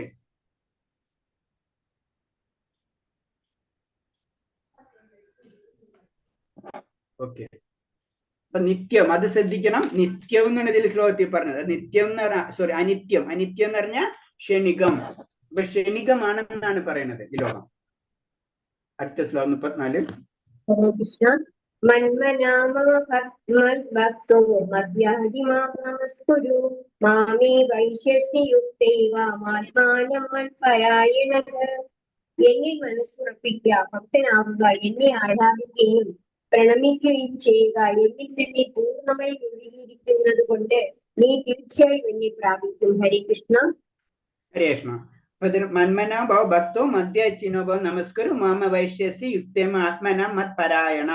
എന്നിൽ മനസ്സുറപ്പിക്കുക, ഭക്തനാവുക, എന്നെ ആരാധിക്കുകയും പ്രണമിക്കുകയും ചെയ്യുക. എന്നിൽ തന്നെ പൂർണ്ണമായി മുഴുകിയിരിക്കുന്നുകൊണ്ട് നീ തീർച്ചയായും എന്നെ പ്രാപിക്കുക. അപ്പൊ ഭക്തിയോഗത്തില് ഭഗവാൻ പറയണത് തന്നെയാണ്, എന്നെ ആരാധിക്കുക. അപ്പൊ ഭഗവാനെയാണ് ആരാധിക്കേണ്ടത്. അപ്പൊ മറ്റുള്ള ദേവതകളെ ബഹുമാനിക്കുക. ആരാധിക്കേണ്ടത് ഭഗവാനെ. എന്നെ ആരാധിക്കാനാണ് ഭഗവാൻ പറയുന്നത്. അപ്പൊ ഭഗവാനാണ് ആരാധിക്കേണ്ടത്. മറ്റുള്ളവരെ ആരാധിക്കുന്നല്ല പറഞ്ഞാൽ മറ്റുള്ളവരെ ബഹുമാനിക്കുകയാണ് നമ്മൾ ചെയ്യേണ്ടത്. അതാണ് നമ്മൾ ക്ഷേത്രങ്ങളിൽ പോയി കഴിഞ്ഞാലും അവരുടെ രീതിയിൽ നമ്മളെല്ലാം ചെയ്യണം. നമ്മൾ ഉള്ളിലുകൊണ്ട് എന്താ പറയേണ്ടത്, എനിക്ക് ഭക്തി തരണമേ എന്ന് മാത്രമാണ് നമ്മൾ പ്രാർത്ഥിക്കേണ്ടതെന്നാ പറയാ. അത് എന്നെ ഭക്തനാവുക, എന്നെ ആരാധിക്കുക, പ്രണമിക്കുകയും ചെയ്യുക. എന്നിൽ പൂർണ്ണമായി മുഴുകിയിരിക്കുന്നതുകൊണ്ട് നീ തീർച്ചയായും. അപ്പൊ ഭഗവാനിൽ പൂർണ്ണമായിട്ട് മുഴുകിയിരിക്കുന്ന ഒരു അവസ്ഥയിലേക്ക് നമ്മൾ പോകണം, അല്ലാതെ കാര്യമില്ല. അപ്പൊ അത് പോയില്ല എങ്ങനെയുള്ള അവസ്ഥ തന്നെ നമ്മളെ പുരാണങ്ങളിൽ പല കഥകളും പറയുന്നുണ്ട് അല്ലെ. നമുക്കറിയാം ഭരത ചക്രവർത്തി. ഭദ്രരാജ് നിന്നും കഥ ഏതാണ് ഓർമ്മയുണ്ടായിരിക്കും? മാനായിട്ട് മാറുന്നല്ലേ മാതാജി? അതെ തന്നെ, അതെ അതെ അതെ. ജഡഭദ്രന്റെ കഥ. അപ്പൊ അതാണ് കാര്യം. അപ്പൊ നമ്മൾ എന്താണ്, ആ പൂർണ്ണതയിൽ നമ്മൾ ഇരിക്കണം, എന്നാലേ നമുക്കത് എത്തുള്ളൂ. അപ്പൊ ഭഗവാന്റെ ശരീരവും മനസ്സും ആത്മാവും ഒന്നാണ് ഇതിൽ പറയുന്നത്, ഒന്നാമത്തെ പോയിന്റ്. കാരണം നമ്മൾക്ക് അത് ഞാൻ പറഞ്ഞത്, ആ ഒരു ലീല നമ്മൾ ചിന്തിച്ചാൽ മതി. ഭഗവാന്റെ മനസ്സും ശരീരവും ആത്മാവും ഒന്നാണ്. ഇത് എപ്പോഴും നമ്മളെ ചിന്തയിൽ ഉണ്ടായിരിക്കണം. അപ്പൊ ഞാൻ അങ്ങോട്ട് ഒരു ചോദ്യം ചോദിക്കും. അപ്പൊ ഭഗവാന്റെ രൂപം ശ്യാമസുന്ദര രൂപമല്ലേ? അപ്പൊ ഭഗവാന് ശരീരമില്ലേ എന്ന് ചോദിച്ചാൽ എന്താ പറയാ? ആത്മീയ ശരീരമാണുള്ളത്, ഭൗതിക ശരീരമല്ല. ഓക്കെ, അതിന്റെ ഉത്തരം എന്താ? വേറെ ആരെങ്കിലും എന്തെങ്കിലും പോയിന്റ്സ് ഉണ്ടോ പറയാൻ?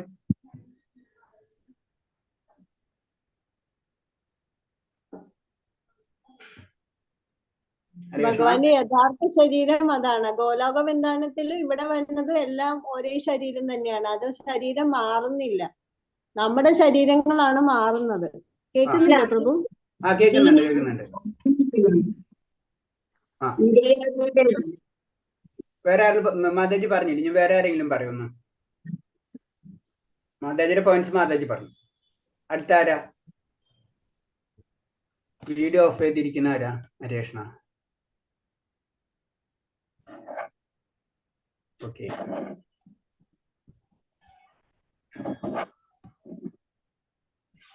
ശരി. അപ്പൊ ഇത്രേ ഉള്ളൂ. കാരണം ബേസിക് ആയിട്ട് നമ്മൾ പറയേണ്ടതെന്ന് വെച്ച് കഴിഞ്ഞാൽ ഭഗവാന്റെ ശരീരവും മനസ്സും ആത്മാവും ഒന്ന് തന്നെയാണ് എന്ന് നമ്മൾ ഉള്ളിൽ വരണം എപ്പോഴും. കാരണം ഭഗവാൻ ശ്യാമസുന്ദര രൂപമാണെങ്കിലും അതിന് ഭഗവാന്റെ ലീല, ആദ്യത്തെ ലീല എന്താണ്? ഭഗവാൻ വിശോധമാക്കി കാണിച്ചു കൊടുക്കുന്ന ലീല. അപ്പൊ ഭഗവാന്റെ ഉള്ളിലാണ് എന്താ ഈ പ്രപഞ്ചങ്ങൾ മുഴുവനും നിലനിൽക്കുന്നത്. അത് നമുക്ക് മനസ്സിലാകണം. അതാണ് ഭഗവാൻ അതീന്ദ്രിയ അവസ്ഥ ഏത് സമയത്തുള്ള. അപ്പൊ ഭഗവാന്റെ ശരീരം, അപ്പൊ ശരീരം തുറന്നു നോക്കുമ്പോൾ എന്താണ് അതിന്റെ ഉള്ളിൽ എന്താ കാണുന്നത്? നമ്മളെ ഉള്ളിൽ നമ്മൾ ശരീരം തുറന്നു നോക്കിക്കഴിഞ്ഞാൽ, നമ്മളെ ശരീരം തുറന്നു നോക്കിയാൽ എന്താ കാണാ? നമ്മുടെ ഉള്ളില് രക്തവും അതും ഇതൊക്കെ ആയിരിക്കും കാണാം. ഭഗവാന്റെ ശരീരത്തിനുള്ള ബ്രഹ്മാണ്ടങ്ങളാണ് കാണുന്നത്. അതാണ് വ്യത്യാസം. അതാണ് ഭഗവാന്റെ ശരീരം ഭൗതികം കൊണ്ട് നിർമ്മിച്ചതല്ല എന്ന് പറയുന്നത്. ആണ് ശരീരവും മനസ്സും ആത്മാവും ഒന്ന് തന്നെയാണ്. ആ ഒരു ഒറ്റ സങ്കല്പം എടുത്താൽ മതി, ഇത് മുഴുവൻ നമുക്ക് ക്ലിയർ ആവും. ഭഗവാനിൽ ദേഹം ദേഹി എന്നിങ്ങനെ ഭേദങ്ങളില്ല. അവിടെ ദേഹവും ഇല്ല, ദേഹിയും ഇല്ല. പിന്നെ ഭക്തി പുരസ്കരമാവണം കൃഷ്ണനെ സ്മരിക്കേണ്ട. അത് എങ്ങനെ വളർത്തണമെന്ന് ഗുരുവിൽ നിന്ന് പഠിക്കണം. അപ്പൊ ഗുരു എന്തിനാണ് വേണത്? ഗുരു എന്നാണ് ഭഗവാനെ മനസ്സിലായിട്ടുള്ള സത്യം അറിഞ്ഞ വ്യക്തിയാണ്, അല്ലെ? നമുക്കറിയാം മാത്സ് ടീച്ചറെ എടുത്തു പോയാലേ മാത്സ് പഠിക്കാൻ പറ്റുള്ളൂ എന്ന് പറഞ്ഞ പോലെ അത് പഠിക്കേണ്ടത് ഒരു ഗുരുവിൽ നിന്നാണ്. അത് നമുക്കറിയാം, അല്ലെ? ഒരു പരമ്പരയിൽ കൂടെയുള്ള ഇതിൽ തന്നെ വേണം. എന്തുകൊണ്ട് പരമ്പര സെലക്ട് ചെയ്യുന്നത്? കാരണം ആ പരമ്പരയില് ഭഗവാനിൽ നിന്നാണ് സ്റ്റാർട്ട് ചെയ്തത്. അതിനൊരു ഉദാഹരണം നമ്മൾ പറഞ്ഞിട്ടുണ്ട്, അല്ലെ? മരത്തിന്റെ മുകളില് മാങ്ങ ഉണ്ടെങ്കിൽ മാങ്ങ പൊട്ടിച്ച് താഴ്ത്തിടാണ്ട് അതിങ്ങനെ കൊടുത്ത് ആ കറക്റ്റ് പൊസിഷനിലെത്ത് മാങ്ങ ഒരു കേടുണ്ടാവില്ല എന്ന് പറഞ്ഞ പോലാണ് പരമ്പര. അത് മുകളിൽ നിന്ന് താഴത്തേക്ക് പതുക്കെ എല്ലാവരും കൈമാറ്റം ചെയ്ത് പോലെ ആദ്യത്തെ അതേ പൊസിഷൻ തന്നെ ആയിരിക്കും താഴത്തെത്തുമ്പോൾ ഉണ്ടാവുക. അല്ലെങ്കിൽ അത് വീണ് പൊട്ടിപ്പോകും. അപ്പൊ അവിടെ നിന്ന് വീണ് പൊട്ടിയ സാധനങ്ങൾ നമ്മളെടുത്ത് ഉപയോഗിക്കരുത്. അതാണ് നമ്മൾ ഒരു ഗുരുവിൽ തന്നെ പഠിക്കണം. അതാണ് ആ സമ്പ്രദായത്തിലുള്ള ഗുരുവിൽ തന്നെ പഠിക്കണം എന്ന് പറയുന്നത്. അല്ല സമ്പ്രദായത്തിൽ അങ്ങനത്തെ വ്യക്തികളിൽ അവർ ആ ഗുരു ആയ സമ്പ്രദായത്തിൽ തന്നെ അവർ മാറ്റും, അല്ലാണ്ട് അവർ നിർത്തൂല ആ സമ്പ്രദായത്തില്. ഭഗവാന്റെ ആദിമവും ശാശ്വതമായ രൂപത്തിൽ മനസ്സൂന്നണം. ആദിമവും അതെന്നാൽ ശാശ്വതമായ രൂപം എന്താണ്? അയാ ശ്യാമസുന്ദര രൂപമാണ്. അതിലാണ് നമ്മൾ മനസ്സൂന്നുന്നത്. അതാണ് ഭഗവാന്റെ ആദിമ രൂപം. അതാണ് നമ്മുടെ ലക്ഷ്യം. ഭഗവാന്റെ വിഗ്രഹത്തിന് മുന്നിൽ തല കുനിക്കുകയും തന്റെ ശരീരത്തെയും മനസ്സിനെയും കർമ്മങ്ങളെയെല്ലാം കൃഷ്ണാർപ്പണത്തിന് തീർക്കുകയും വേണം. അപ്പൊ നമ്മള് അങ്ങനെ ഭഗവാന്റെ മുന്നിൽ തല കുനിച്ചിരിക്കണം, നമ്മൾ പ്രണമിച്ചിരിക്കണം. കാരണം നമ്മളേലും വലിയൊരു വ്യക്തിയാണ് വന്നിട്ടുള്ളത്. അപ്പൊ അവിടെ പിന്നെ നമ്മൾ മറ്റുള്ളവരെ ചിന്തിക്കേണ്ട ആവശ്യമില്ല. ഭഗവാന്റെ അടുത്താണ് നമ്മൾ തലകുനിക്കുക, മറ്റുള്ളവരെ മുന്നിലല്ല നമ്മൾ തലകുനിക്കുന്നത്. നമ്മൾ മനസ്സിൽ ആദ്യം തന്നെ കൊണ്ടുവരണം. അപ്പൊ ഭഗവാന്റെ മുന്നിൽ തലകുനിക്കുകയും ശരീരത്തിന് മനസ്സിന് കർമ്മങ്ങളെല്ലാം കൃഷ്ണത്തിന് അർപ്പണമാക്കി തീർക്കുകയും വേണം. ഇതാണ് ഭക്തി. ഈ ലെവലിലേക്കാണ് നമ്മൾ ഉയർന്നു വരണ്ടെന്ന് പറയുന്നത്.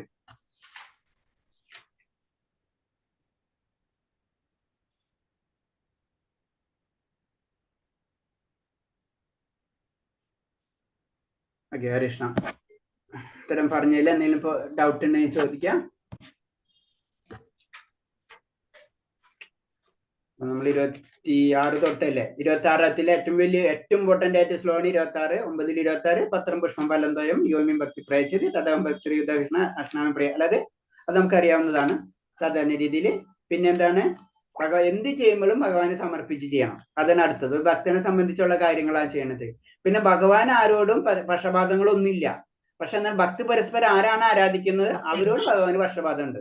അതായത് അയാളെ സുഹൃത്തായിട്ടാണ് ഭഗവാൻ കാണുന്നത്. പിന്നെന്താണ്, ദുഷ്കർമ്മങ്ങള്, ഒരു ഭക്തൻ ദുഷ്കർമ്മങ്ങൾ ചെയ്താൽ പോലും ആ വ്യക്തിനെ സാധു എന്ന് വിളിക്കുക എന്ന് പറയുന്നത്. അത്ര അതിന് പറയുന്നത് എന്താണ്, അത്ര ഇമ്പോർട്ടന്റ് ആണ് ഒരു ഭക്തന്റെ ലെവൽ എന്താണ്, അത്ര ഹൈ പൊസിഷൻ ആണ്. ഇപ്പൊ ഒരു രാജാവ് തെറ്റുകൾ, ചെറിയ തെറ്റുകൾ ചെയ്ത് ഞാൻ രാജാവിനെ പിടിച്ച് ജയിലിൽ അടക്കാൻ പറ്റില്ല അല്ലെ എന്ന് പറഞ്ഞ പോലെ ഏറ്റവും ഉയർന്ന വ്യക്തികൾക്ക് അവർക്ക് ചെറിയ തെറ്റുകൾ അത് സമൂഹം അക്സെപ്റ്റ് ചെയ്യും എന്ന് പറഞ്ഞാൽ ഭക്തനെ സംബന്ധിച്ച് ഏറ്റവും ടോപ്പ് ലെവലിലാണ് അവര്. അപ്പൊ അവർക്ക് തെറ്റ് വരില്ല, തെറ്റ് വന്നാലും അത് തെറ്റാവില്ല. അതാണ് പറയുന്നത്. പിന്നെ പറഞ്ഞ അധമകുലത്തിൽ, അതായത് പിറന്നവരോ സ്ത്രീകളോ കച്ചവടക്കാരോ ശൂദ്രോ ആരായാലും ശരി എന്നെ ആശ്രയിക്കുന്നവർക്ക് പരമപദം ശ്രമിക്കും. അപ്പൊ ഈ അധമകുലം ഇതൊക്കെ എന്താണ്, നമ്മൾ സൃഷ്ടിക്കുന്ന കാര്യങ്ങളാണ്. ഇപ്പൊ നമ്മുടെ സൊസൈറ്റിയിൽ അല്ലെ ഇപ്പോഴും ചെറിയ ആൾക്കാരും വലിയ ആൾക്കാരും സാമ്പത്തികം കുറവുള്ളവരും കൂടുതലുള്ളവരും പല രീതിയിലെ ചിന്ത, കറുത്തവര് വെളുത്തവര്, ആ രാജ്യക്കാർ ഈ രാജ്യക്കാർ, അങ്ങനെ അനവധി കാര്യങ്ങൾ ഇപ്പൊ നമ്മൾ തന്നെ സൃഷ്ടിച്ചു വെച്ചിട്ടുണ്ട്. നമ്മൾ സിമ്പിൾ ആയിട്ട് നോക്കി കഴിഞ്ഞാൽ ഇപ്പൊ തന്നെ എന്തൊക്കെ ഡിവിഷനാണ് നമ്മുടെ സമൂഹത്തിലുള്ളത് അല്ലെ. ജോലി ഉള്ളവര്, ജോലി ഇല്ലാത്തവര്, ഗൾഫിലുള്ളവര്, ഗൾഫിൽ ഇല്ലാത്തവര്, യൂറോപ്പിലുള്ളവര്, ഇംഗ്ലീഷ് സംസാരിക്കുന്നവർ, മലയാളം സംസാരിക്കുന്നവർ, കന്നഡ സംസാരിക്കുന്നവര്, ഇതൊക്കെ ഡിവിഷൻസാ. മനസ്സിലായി? അപ്പൊ ആ ഡിവിഷൻസ് ഒന്നും എന്നെ ബാധിക്കും. അത് നിങ്ങൾ സൃഷ്ടിച്ചാണ്, ഞാൻ സൃഷ്ടിച്ചിട്ടുള്ളതല്ല ഇതൊന്നും. അതാണ് അധംകുലത്തിൽ പിറന്നവന്, സ്ത്രീകളോ കച്ചവടക്കാര് ശൂദ്ര, അതൊന്നും എന്നെ ബാധിക്കുന്നതല്ല. എന്നെ എന്ന് പറഞ്ഞാൽ എന്റെ ഭക്തൻ, അത്രേ ഉള്ളൂ എന്റെ കണ്ടീഷൻ. പിന്നെ അതിന് പറഞ്ഞ ഇങ്ങനെ ഇത്രയും ഇതുള്ളവരും ഉണ്ടെന്ന് വെച്ചാൽ അവരെ ഞാൻ അക്സെപ്റ്റ് ചെയ്യണമെങ്കിൽ പിന്നെ എന്റെ ഭക്തന്മാരെ ഞാൻ അക്സെപ്റ്റ് ചെയ്യൂലേ എന്നുള്ളൊരു കമ്പാരിസൺ എന്ന് പറയുന്നത്. അപ്പൊ നമ്മൾ ചെയ്യേണ്ട കാര്യമാണ് ലാസ്റ്റ് പറഞ്ഞത് മന്മന ഭക്ത, എന്നിൽ. അത് കറക്റ്റ് ആയിട്ട് പറഞ്ഞു, എന്നിൽ മനസ്സുറപ്പിക്കുക, എന്നെ ആരാധിക്കുക എന്ന് ഭാഗം പറയണം. മന്മന ഭക്തോ എന്ന് പറയുന്നുണ്ട്. അപ്പൊ എന്നെ ഭക്തനാവുക, എന്നെ നമസ്കരിക്കുക. അപ്പൊ എന്താണ്, അതാണ് ഭഗവാനെ നമസ്കരിക്കുക. നമുക്ക് ആ പരിപൂർണമായിട്ട് ഭഗവാനെയാണ് ലഭിക്കേണ്ടതെന്ന് വെച്ചാൽ ഭഗവാനെ ആരാധിച്ചിരിക്കണം. അപ്പൊ മറ്റുള്ളവരോ എന്ന് ചോദിച്ചാൽ അവരെ നമ്മൾ ബഹുമാനിച്ചിരിക്കണം, അവരെ നമ്മൾ ചെയ്യൽ. കാരണം അതാണ്, അതും ഭഗവാന്റെ തന്നെ പാർട്ടാണ്. അല്ലെങ്കിൽ ഭഗവാൻ പറഞ്ഞ നിയന്ത്രണങ്ങൾ അത് പാലിക്കുന്നവരാണ്. വായുദേവന്റെ ഡ്യൂട്ടി ഉണ്ട് അല്ലെ, അഗ്നിദേവന്റെ ഡ്യൂട്ടി ഉണ്ട്. അവരും വളരെ പവർഫുൾ ആയിട്ടുള്ള ജീവാത്മാ, നമ്മളെപ്പോലെ തന്നെയാണെങ്കിലും അവർ അത്രയും പവർഫുൾ ആയിട്ടുള്ള ജീവാത്മാക്കളെയാണ്. അവരെ നമ്മള് ആരാധിച്ചില്ലെങ്കിലും ബഹുമാനിച്ചിരിക്കണം അവരെ, അത് മസ്റ്റാണ്. ഹരേ കൃഷ്ണ. ഇത്തരം പറഞ്ഞതിൽ എന്തെങ്കിലും ഡൗട്ട് ഉണ്ടെങ്കിൽ ചോദിക്കാം, അല്ലെങ്കിൽ അടുത്ത ശ്ലോകത്തിലേക്ക് പോകാം നമുക്ക്. ഹരേ കൃഷ്ണ പ്രഭുജി. നാല് തരം മുക്തികൾ പറഞ്ഞില്ല, ഒരു ശ്ലോകത്തിൽ പറഞ്ഞില്ലായിരുന്നു? 4 എണ്ണം. 5 എണ്ണം. 5 എണ്ണം ഉണ്ട്, 5 തരം മുക്തികൾ. ഞാൻ ആദ്യം എഴുതി വെച്ചിരുന്നു പണ്ട്. അപ്പൊ അതിൽ ഈ സായുജ്യം എന്നുള്ള എഴുതി കാണുന്നില്ല. ഞാൻ 4 എണ്ണം എഴുതിയിട്ടുള്ളൂ. അപ്പൊ എനിക്ക് ഒന്നും കൂടി അത് അറിയാനായിരുന്നു. അത് ഒരു തരത്തിൽ അത് ശരിയാ. കാരണം സായുജ്യ മുക്തി എന്ന് പറഞ്ഞത് അത് ഭക്തന്മാർക്ക് എല്ലാവർക്കും കിട്ടും, ഭക്തന്മാരല്ലാത്തവർക്കും കിട്ടും. അത് സായുജ്യ മുക്തി കിട്ടിയിട്ടുള്ള ആർക്കൊക്കെയാണെന്ന് അറിയാം? അഷ്ടാംഗ യോഗം എടുക്കുന്നവർക്കാണോ സായുജ്യ? അഷ്ടാംഗ യോഗം ചെയ്യുന്നവർക്കും കിട്ടും. ഭഗവാനാൽ വധിക്കപ്പെട്ടിട്ടുള്ള രാവണനും ഹിരണ്യകശിപിനും ഒക്കെ സായുജ്യ മുക്തിയാ കിട്ടുന്നത്. മനസ്സിലായില്ലേ? സായുജ്യ മുക്തി എന്ന് പറഞ്ഞത് ആ പ്രകാശ വലയത്തിൽ ചെന്ന് യോജിക്കാന്ന് മാത്രമേ ഉള്ളൂ. അവിടെ ഒരു പ്രവർത്തനങ്ങളും നടക്കണില്ല. പ്രവർത്തനങ്ങൾ നടക്കണ അടുത്ത ഘട്ടം തൊട്ടാണ്. പിന്നുള്ളതാണ് സാരൂപ്യം, സാലോക്യം, സാഷ്ടി, സാമീപ്യം. സായുജ്യം ലാസ്റ്റ്. സായുജ്യം തുടക്കണം. സായുജ്യത്തിൽ എത്തിക്കഴിഞ്ഞാല് നമ്മള് അവിടെ ചെന്ന പ്രകാശവലയത്തിൽ തന്നെ നമ്മൾ ചെന്ന് യോജിക്കുന്നു മാത്രമേ ഉള്ളൂ. അവിടെ നമ്മളെ പ്രവർത്തനങ്ങളില്ല അവിടെ. അപ്പൊ ശരിക്കും പറഞ്ഞ ആ മുക്തി തലത്തിലേക്ക് ഭക്തന്മാരെത്തൂല. ഭക്തന്മാർ അതിന്റെ അപ്പുറത്തേക്ക് എത്താം. മനസ്സിലായി? ഭഗവാന് സേവനങ്ങൾ ചെയ്യാന്നുള്ളൊരു അവസ്ഥയിലേക്ക് എത്തുമ്പോ അവിടെ ചെന്ന് ലയിച്ചു കഴിഞ്ഞ് നടക്കൂലല്ലോ. ബാക്കിയുള്ളവരാണ് താഴ്ന്ന ലെവൽ, ആ സായുജ്യ മുക്തിയിലേക്ക് എത്താം. അതാണ് പറഞ്ഞത്. അഷ്ടാംഗ യോഗവും മറ്റുള്ള കാര്യങ്ങളൊക്കെ ചെയ്യുന്ന ആദ്യത്തെ ലെവലിൽ എത്തിക്കഴിഞ്ഞാൽ, സായുജ്യ ലെവലിലേക്ക് എത്തിക്കഴിഞ്ഞാൽ അത് അല്ലാതെ തന്നെ രാവണനും ഹിരണ്യകശിപിനും ഒക്കെ എത്തണ കാര്യം എന്ന് പറയുന്നത്. സായുജ്യമുക്തി. സായുജ്യമുക്തി. ഭഗവാനെ ടച്ച് ചെയ്ത് കഴിഞ്ഞാൽ ആ ഭഗവാനിൽ വിലയം, ആ. സാമീപ്യം ഭഗവാന്റെ അരികിൽ, അരികിൽ സാലൂക്യം ഭഗവാന്റെ ലോകങ്ങളിൽ, സാരൂപ്യം ഭഗവാന്റെ രൂപം, സാഷ്ട്യം ഭഗവാന്റെ സമൃദ്ധി. ഭഗവാനെ പോലെ തന്നെയുള്ള എല്ലാതും നമുക്ക് അനുഭവിച്ചറിയാം. കാരണം എന്താ, ഭഗവാന്റെ അടുത്ത് നിന്ന് ഭഗവാനെ സേവിക്കുമ്പോൾ നമുക്ക് അതിനൊരു ഉദാഹരണം പറയണമെന്ന് വെച്ച് കഴിഞ്ഞാൽ, ഇപ്പൊ ഒരു പ്രൈം മിനിസ്റ്റർ ഉണ്ട്, പ്രൈം മിനിസ്റ്ററിന്റെ അടുത്തുള്ള ഒരു സെക്യൂരിറ്റിക്കാരനുണ്ട്, സെക്യൂരിറ്റി. അപ്പൊ എന്താണ്, പ്രൈം മിനിസ്റ്ററിന് പോലെ കിട്ടേണ്ടത് അല്ല, പ്രൈം മിനിസ്റ്റർ വരുമ്പോൾ തന്നെ എല്ലാവരും പ്രൈം മിനിസ്റ്ററിന്റെ അടുത്ത് പോകും അല്ലെ. അപ്പൊ റെസ്പെക്ട് പ്രൈം മിനിസ്റ്റർ അതേപോലെ തന്നെ ആ വ്യക്തിക്ക് കിട്ടണം, ഇൻഡയറക്റ്റ് ആയിട്ട്. ഡയറക്റ്റ് അല്ല, ഇൻഡയറക്റ്റ് ആയിട്ട്. പ്രൈം മിനിസ്റ്ററിന് കയറുന്ന അയാൾ വണ്ടിയിലായിരിക്കും ആളും കയറിയിരിക്കുന്നുണ്ടാവുക അല്ലെ.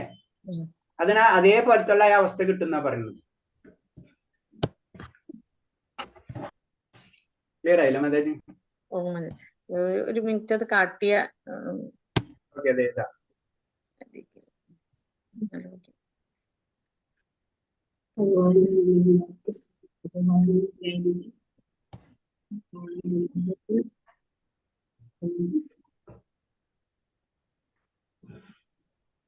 എഴുതിയാ?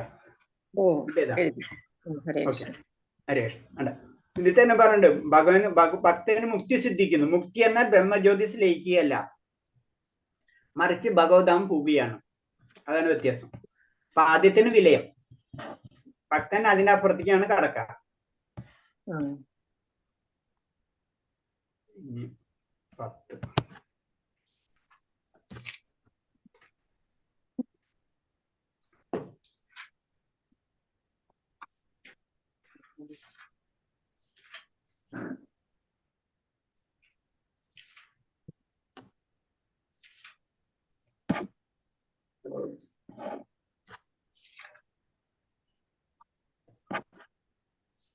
ഹരേ കൃഷ്ണ.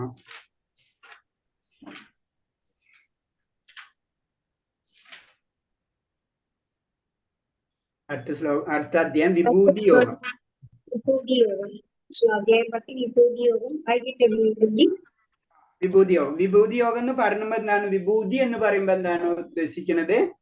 വിഭൂതി എന്ന് പറയുന്നത് ഭഗവാന്റെ മഹിമകള്, ഭഗവാന്റെ മഹിമകൾ. അതായത് ഒരു മഹിമ എന്ന് പറയാ എല്ലാ ആവിഷ്കാരങ്ങളെയും നിയന്ത്രിച്ചു പോരുന്ന തന്റെ വൈഭവങ്ങളെയാണ് വിഭൂതി എന്ന ശബ്ദം കൊണ്ട് ഉദ്ദേശിക്കുന്നത്. എല്ലാ ആവിഷ്കാരങ്ങളും, എല്ലാത്തിനും കൺട്രോൾ ചെയ്യാണ് ഭഗവാൻ അല്ലെ. എല്ലാത്തിനും കൺട്രോൾ ചെയ്യണം. ഇപ്പൊ നമ്മൾ പറയില്ല, ഒരു മാനേജർ ആകുമ്പോൾ താഴത്തുള്ള എല്ലാ ജോലിക്കാരും എല്ലാം കംപ്ലീറ്റ് കൺട്രോൾ ചെയ്യുന്ന മാനേജർ ആയിരിക്കും എന്ന് പറഞ്ഞ പോലെ എല്ലാത്തിനും കൺട്രോൾ ചെയ്യാം ഭഗവാൻ. എല്ലാ ആവിഷ്കാരങ്ങളും നിയന്ത്രിച്ചു പോരുന്ന വൈഭവങ്ങളെയാണ് വിഭൂതി എന്ന ശബ്ദം കൊണ്ട് ഉദ്ദേശിക്കുന്നത്. ഹരേ കൃഷ്ണ. അപ്പൊ അതിനെ പറ്റിയാണ് പറഞ്ഞത്. അപ്പൊ അതിൽ തന്നെ ഭഗവാന്റെ ആവിഷ്കാരങ്ങൾ, ഭഗവാന്റെ ശക്തി എങ്ങനെയാണ് ഈ ലോകത്തിൽ നിറഞ്ഞു നിൽക്കുന്നുള്ള കാര്യങ്ങളാണ് ഈ അധ്യായത്തിൽ പറയുന്നത്. ആദ്യത്തെ ശ്ലോകം വെച്ചോളൂ.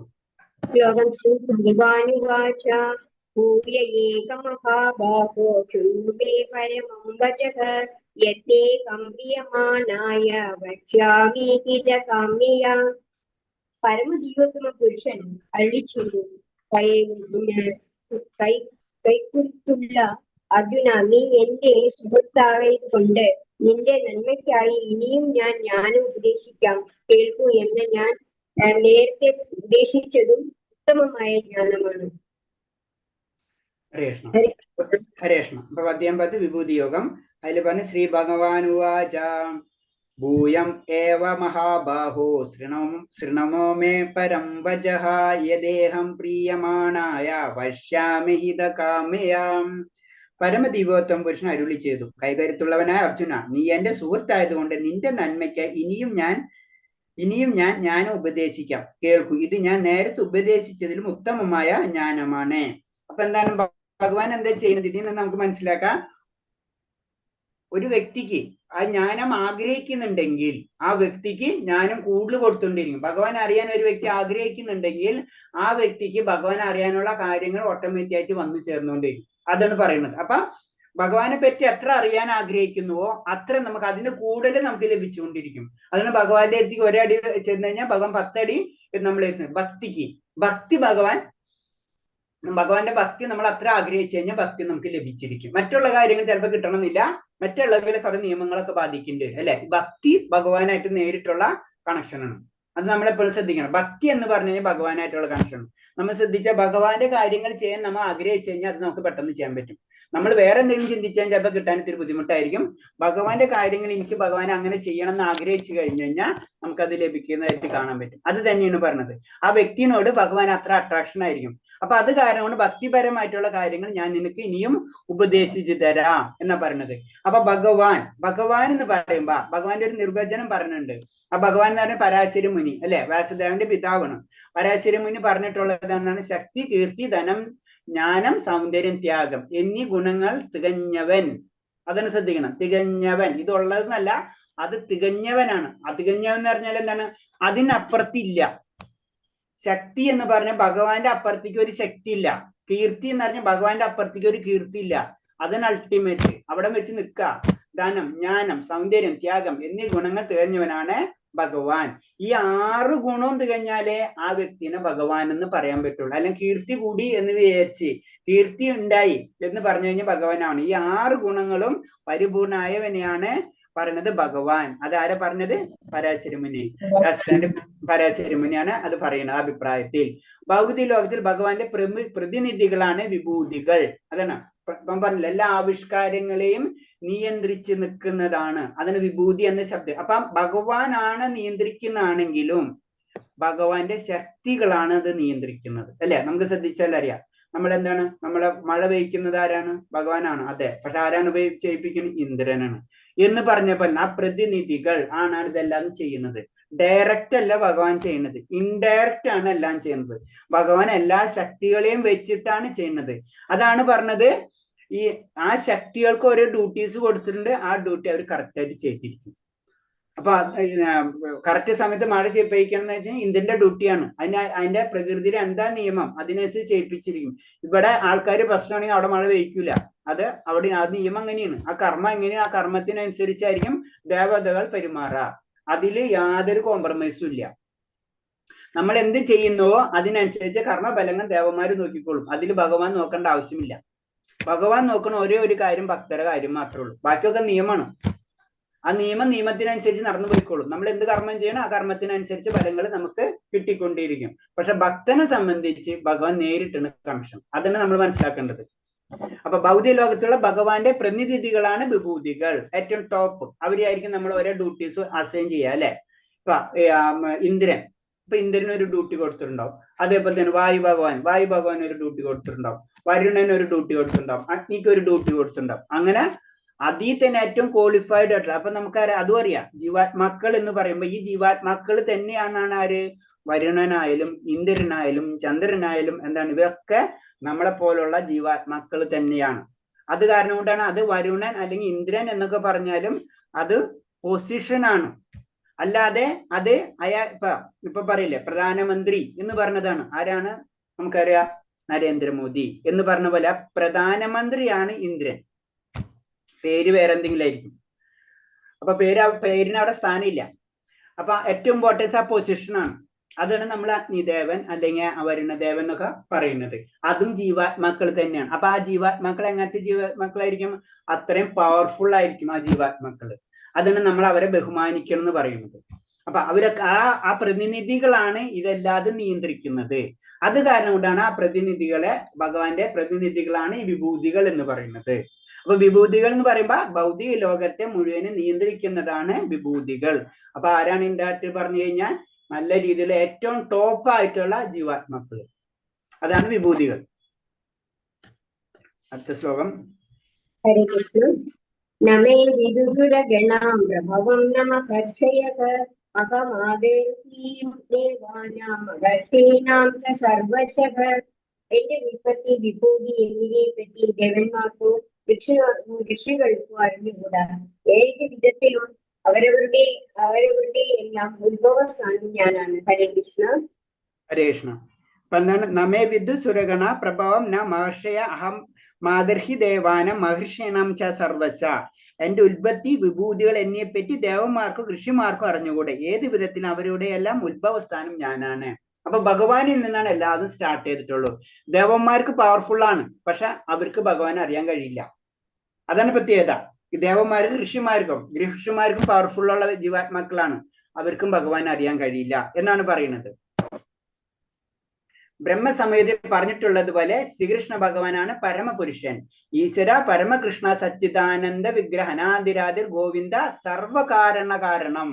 അതാണ് ഭഗവാൻ എന്ന് പറഞ്ഞു കഴിഞ്ഞാൽ എല്ലാത്തിന്റെ കാരണങ്ങൾക്ക് കാരണമാണ്. അപ്പൊ ദേവന്മാർക്ക് ഭഗവാൻ എന്താണെന്ന് മനസ്സിലാവില്ല, അവർക്ക് കാരണം മാത്രമേ ഉള്ളൂ. കാരണങ്ങൾക്ക് കാരണം അത് ഭഗവാൻ മാത്രമാണ്. അതാണ് മനസ്സിലാക്കേണ്ടത്. ദേവന്മാര് ഋഷികളും മാനസിക ഗവേഷണം കൊണ്ട് കൃഷ്ണനെ അറിയാൻ ശ്രമിച്ചിട്ടുണ്ട്, എന്നാൽ അവർക്കത് സാധിച്ചിട്ടില്ല.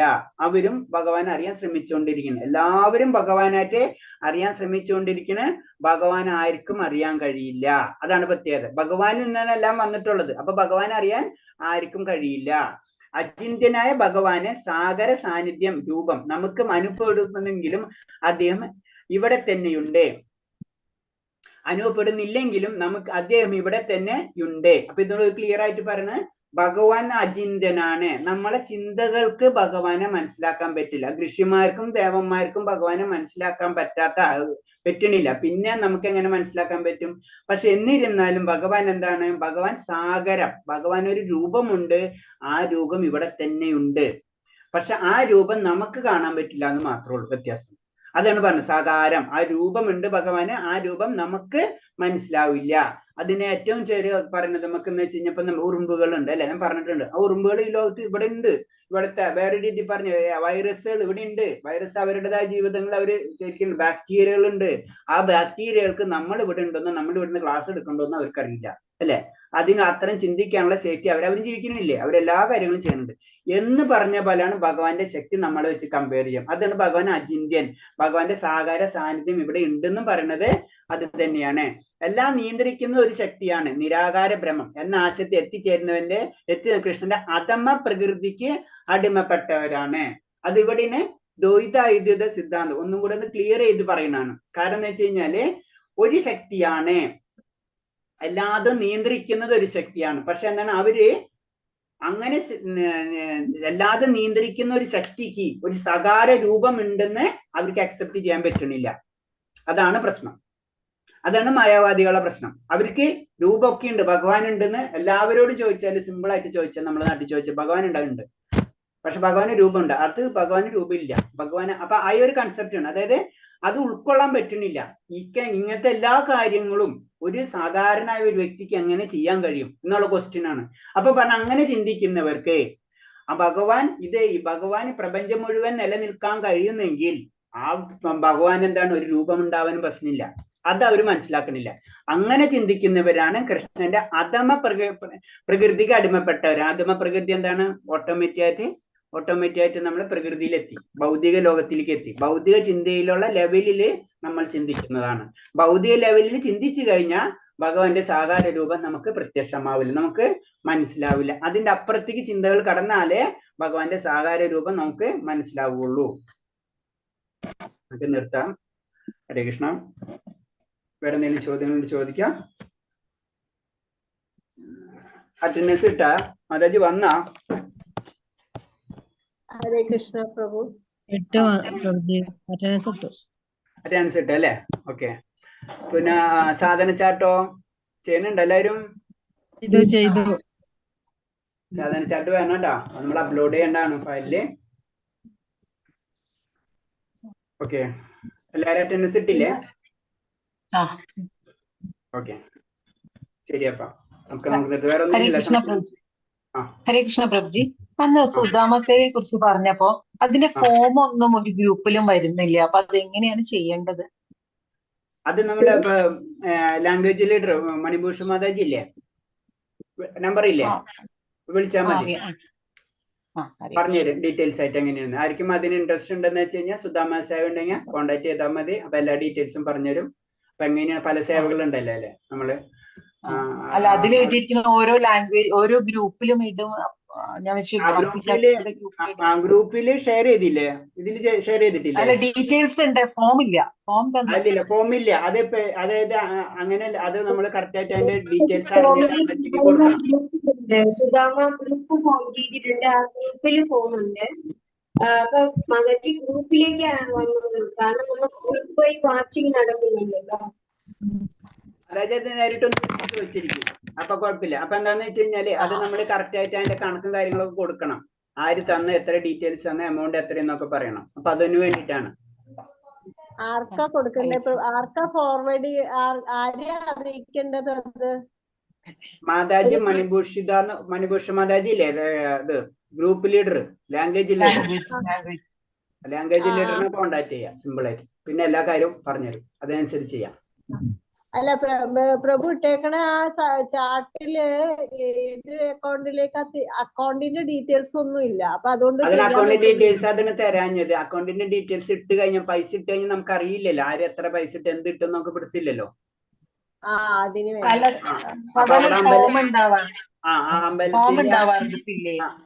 അമ്പലത്തിൽ അത് ഡീറ്റെയിൽ ആയിട്ട് കൊടുക്കണം. അപ്പൊ ചെയ്യുന്നവര് നമുക്ക് അക്കൗണ്ടബിൾ ആണല്ലോ. അപ്പൊ അക്കൗണ്ടബിൾ കിട്ടാൻ വേണ്ടിയിട്ടാണ് അങ്ങനെ ചെയ്യുന്നത്. ഓക്കെ, അപ്പൊ കോണ്ടാക്ട് ചെയ്താൽ മതി. മണിഭൂഷണ വിളിച്ചു കഴിഞ്ഞാല് മാതാജി, ആ മണിഭൂഷൺ മാതാജി നമ്മളെ ഒരു ഗ്രൂപ്പിൽ ചേർത്തു കൊടുക്കുന്നവരൊക്കെ. അപ്പൊ ആ ഗ്രൂപ്പിൽ ചേർന്ന് ഈ ഫോം ഫില്ല് ചെയ്ത് പൈസ അയച്ചു കൊടുക്കാൻ പറ്റും. അതിന്റെ കാര്യങ്ങളൊക്കെ ചെയ്തു തരും. മാതാജിയെ വിളിച്ചാൽ മതി. അങ്ങനെ ചെയ്താൽ മതി. കാരണം എന്താ വെച്ചാൽ അത് ചെയ്യണ എന്തെന്ന് വെച്ചാൽ ഞങ്ങൾക്ക് ഒരു അക്കൗണ്ടബിൾ ആവാൻ വേണ്ടിയാണ്. അല്ലെങ്കിൽ എത്ര പൈസ ആര് ഇട്ട് എത്ര ഒന്നും ഒരു കണക്കുണ്ടാവില്ലല്ലോ. അപ്പൊ അമ്പലത്തിലേക്ക് നമ്മൾ കൊടുക്കുന്നത്, ഇപ്പൊ ഭക്തിശാസ്ത്രി ഇന്ന വ്യക്തി കൊടുത്തു ഇന്ന് നമുക്കൊരു പറയാനും പറ്റുമല്ല. അവരോടും പറയാൻ പറ്റും, അവർക്കും ഒരു ഇത് കിട്ടുമല്ല. നമ്മൾ പ്രത്യേകിച്ച് ഭക്തിശാസ്ത്രിക്കാർ എന്തായാലും ചെയ്യണം. കാരണം നമ്മൾ കൊണ്ട് പറ്റാം. നമ്മൾ ഇത്രയും പഠിച്ചിട്ട് നമ്മൾക്ക് അറിയാം കാര്യങ്ങൾ. പിന്നെ ഡീറ്റെയിൽ ആയിട്ട് ഞാൻ അതിനെപ്പറ്റി പറയുന്നില്ല. പിന്നെ നമ്മൾ ചിന്തിക്കുക, ഭഗവാന്റെ കാര്യങ്ങൾ എന്തായാലും നടന്നു പോകും. നമ്മൾ ഇപ്പൊ തന്നെ ശ്ലോകം പഠിച്ചാണ് അല്ലേ, എല്ലാവരോടും സമഭാവനയാണ് ഭഗവാൻ. അങ്ങനെ കാര്യങ്ങളൊന്നുമില്ല. നമുക്ക് ചെയ്യാൻ പറ്റുന്ന കാര്യങ്ങൾ അതൊക്കെ നമ്മളെ ഇഷ്ടമാണ്. അത് നമ്മൾ ഭഗവാന്റെ കാര്യങ്ങൾ എന്തായാലും നമ്മൾ അതിന്റെ ഒരു പാട്ടാവാൻ നമ്മൾ ശ്രമിക്കാന്ന് മാത്രമേ ഉള്ളൂ. ഹരേ കൃഷ്ണ. ഹരേ കൃഷ്ണ പ്രഭു, ഒരു ക്വസ്റ്റ്യൻ എനിക്ക് കുറച്ച് ദിവസമായിട്ട് ഉണ്ട്. അതപ്പം പ്രഭു, മനുഷ്യൻ ചെയ്യുന്ന കർമ്മത്തിന്റെ അല്ലേ ഫലം അനുഭവിക്കണേ? ഇപ്പൊ ഈ ജീവജാലങ്ങളൊക്കെ, ഇപ്പൊ പുഴുക്കള്, പശു, പക്ഷി, അവരൊക്കെ ചെയ്യുന്ന കർമ്മത്തിന്റെ ഫലം അവര് അതൊന്നും അറിഞ്ഞിട്ട് ചേതന ഇല്ലാതെ ചെയ്യുന്നല്ലേ. അവര് ഭക്ഷിക്കുന്നു, ഉറങ്ങണു, അങ്ങനെയുള്ള ഇത് മാത്രല്ലേ ചെയ്യുന്നത്. അപ്പൊ അവർക്ക് കർമ്മഫലം ഉണ്ട്, അല്ലെങ്കിൽ മനുഷ്യന് മാത്രമാണോ ഈ കർമ്മഫലം ഉള്ളത്? മനുഷ്യന് മാത്രം കർമ്മഫലം ഉള്ളൂ, ജീവജാലങ്ങൾക്ക് കർമ്മഫലം. മനുഷ്യന് മാത്രം കർമ്മം ചെയ്യാൻ കർമ്മഫലം ഉള്ളൂ. ബാക്കി എല്ലാവരും അവരെ കർമ്മഫലങ്ങൾ തീർക്കുകയാണ് ചെയ്യുന്നത്. അവർക്ക് കർമ്മഫലം ഇല്ല. അവര് സിംഹം മാനിനെ പിടിച്ചു തിന്നാൻ ഒരു കുഴപ്പമില്ല. നമ്മ മാനിനെ പിടിച്ചു തിന്നാൻ നമുക്ക് കർമ്മഫലം കിട്ടും. അതായത് നമുക്ക് മാത്രമേ ചേതനയുള്ളൂ, അതുകൊണ്ട് നമുക്ക് ആ കർമ്മഫലം ഉണ്ട്. നമുക്ക് മാത്രം ഭഗവാൻ അറിയാനുള്ള വിവേചന ശക്തി മനുഷ്യന് മാത്രമേ ഉള്ളൂ. അതാണ് മനുഷ്യന്റെ ജന്മ അവസാന ജന്മമാണെന്ന് പറയുന്നത്. അല്ല, അവസാന ജന്മത്തിൽ നമ്മൾ മൃഗത്തിനെ പോലെ ജീവിച്ചു കഴിഞ്ഞാൽ വീണ്ടും നമ്മൾ മൃഗമായിട്ട് ജനിക്കേണ്ടി വരും. വീണ്ടും നമ്മൾ കർമ്മഫലം അനുഭവിച്ചുകൊണ്ടിരിക്കേണ്ടി വരും. ഹരേ കൃഷ്ണ. ക്ലിയർ ആയില്ലേ മാതാജി? ക്ലിയർ ആയി പ്രഭു. ഹരേ കൃഷ്ണ. ഹരേ കൃഷ്ണ. ഹരേ കൃഷ്ണ. അപ്പൊ നാളെ നിർത്താം. നാളെ കാണാം നമുക്ക്. വഞ്ചകൽപരൂപേച്ച കൃപാസിന്ധ്യാപേച്ച പതിനാം പാവനേഭ്യ വൈഷ്ണവേഭ്യ നമാനന്ദകോടി വൈഷ്ണവ ഭക്തർക്ക് ഭഗവാദിക്ക് ഗുരുദേവിക്ക് ഹരേ കൃഷ്ണ. എല്ലാവർക്കും പ്രണാമം. ശരി. ഹരേ കൃഷ്ണ. ഹരേ കൃഷ്ണ. പ്രണാമം. ഹരേ കൃഷ്ണ. പ്രണാമം പ്രഭുജി. ഹരേ കൃഷ്ണ. എല്ലാവർക്കും പ്രണാമം.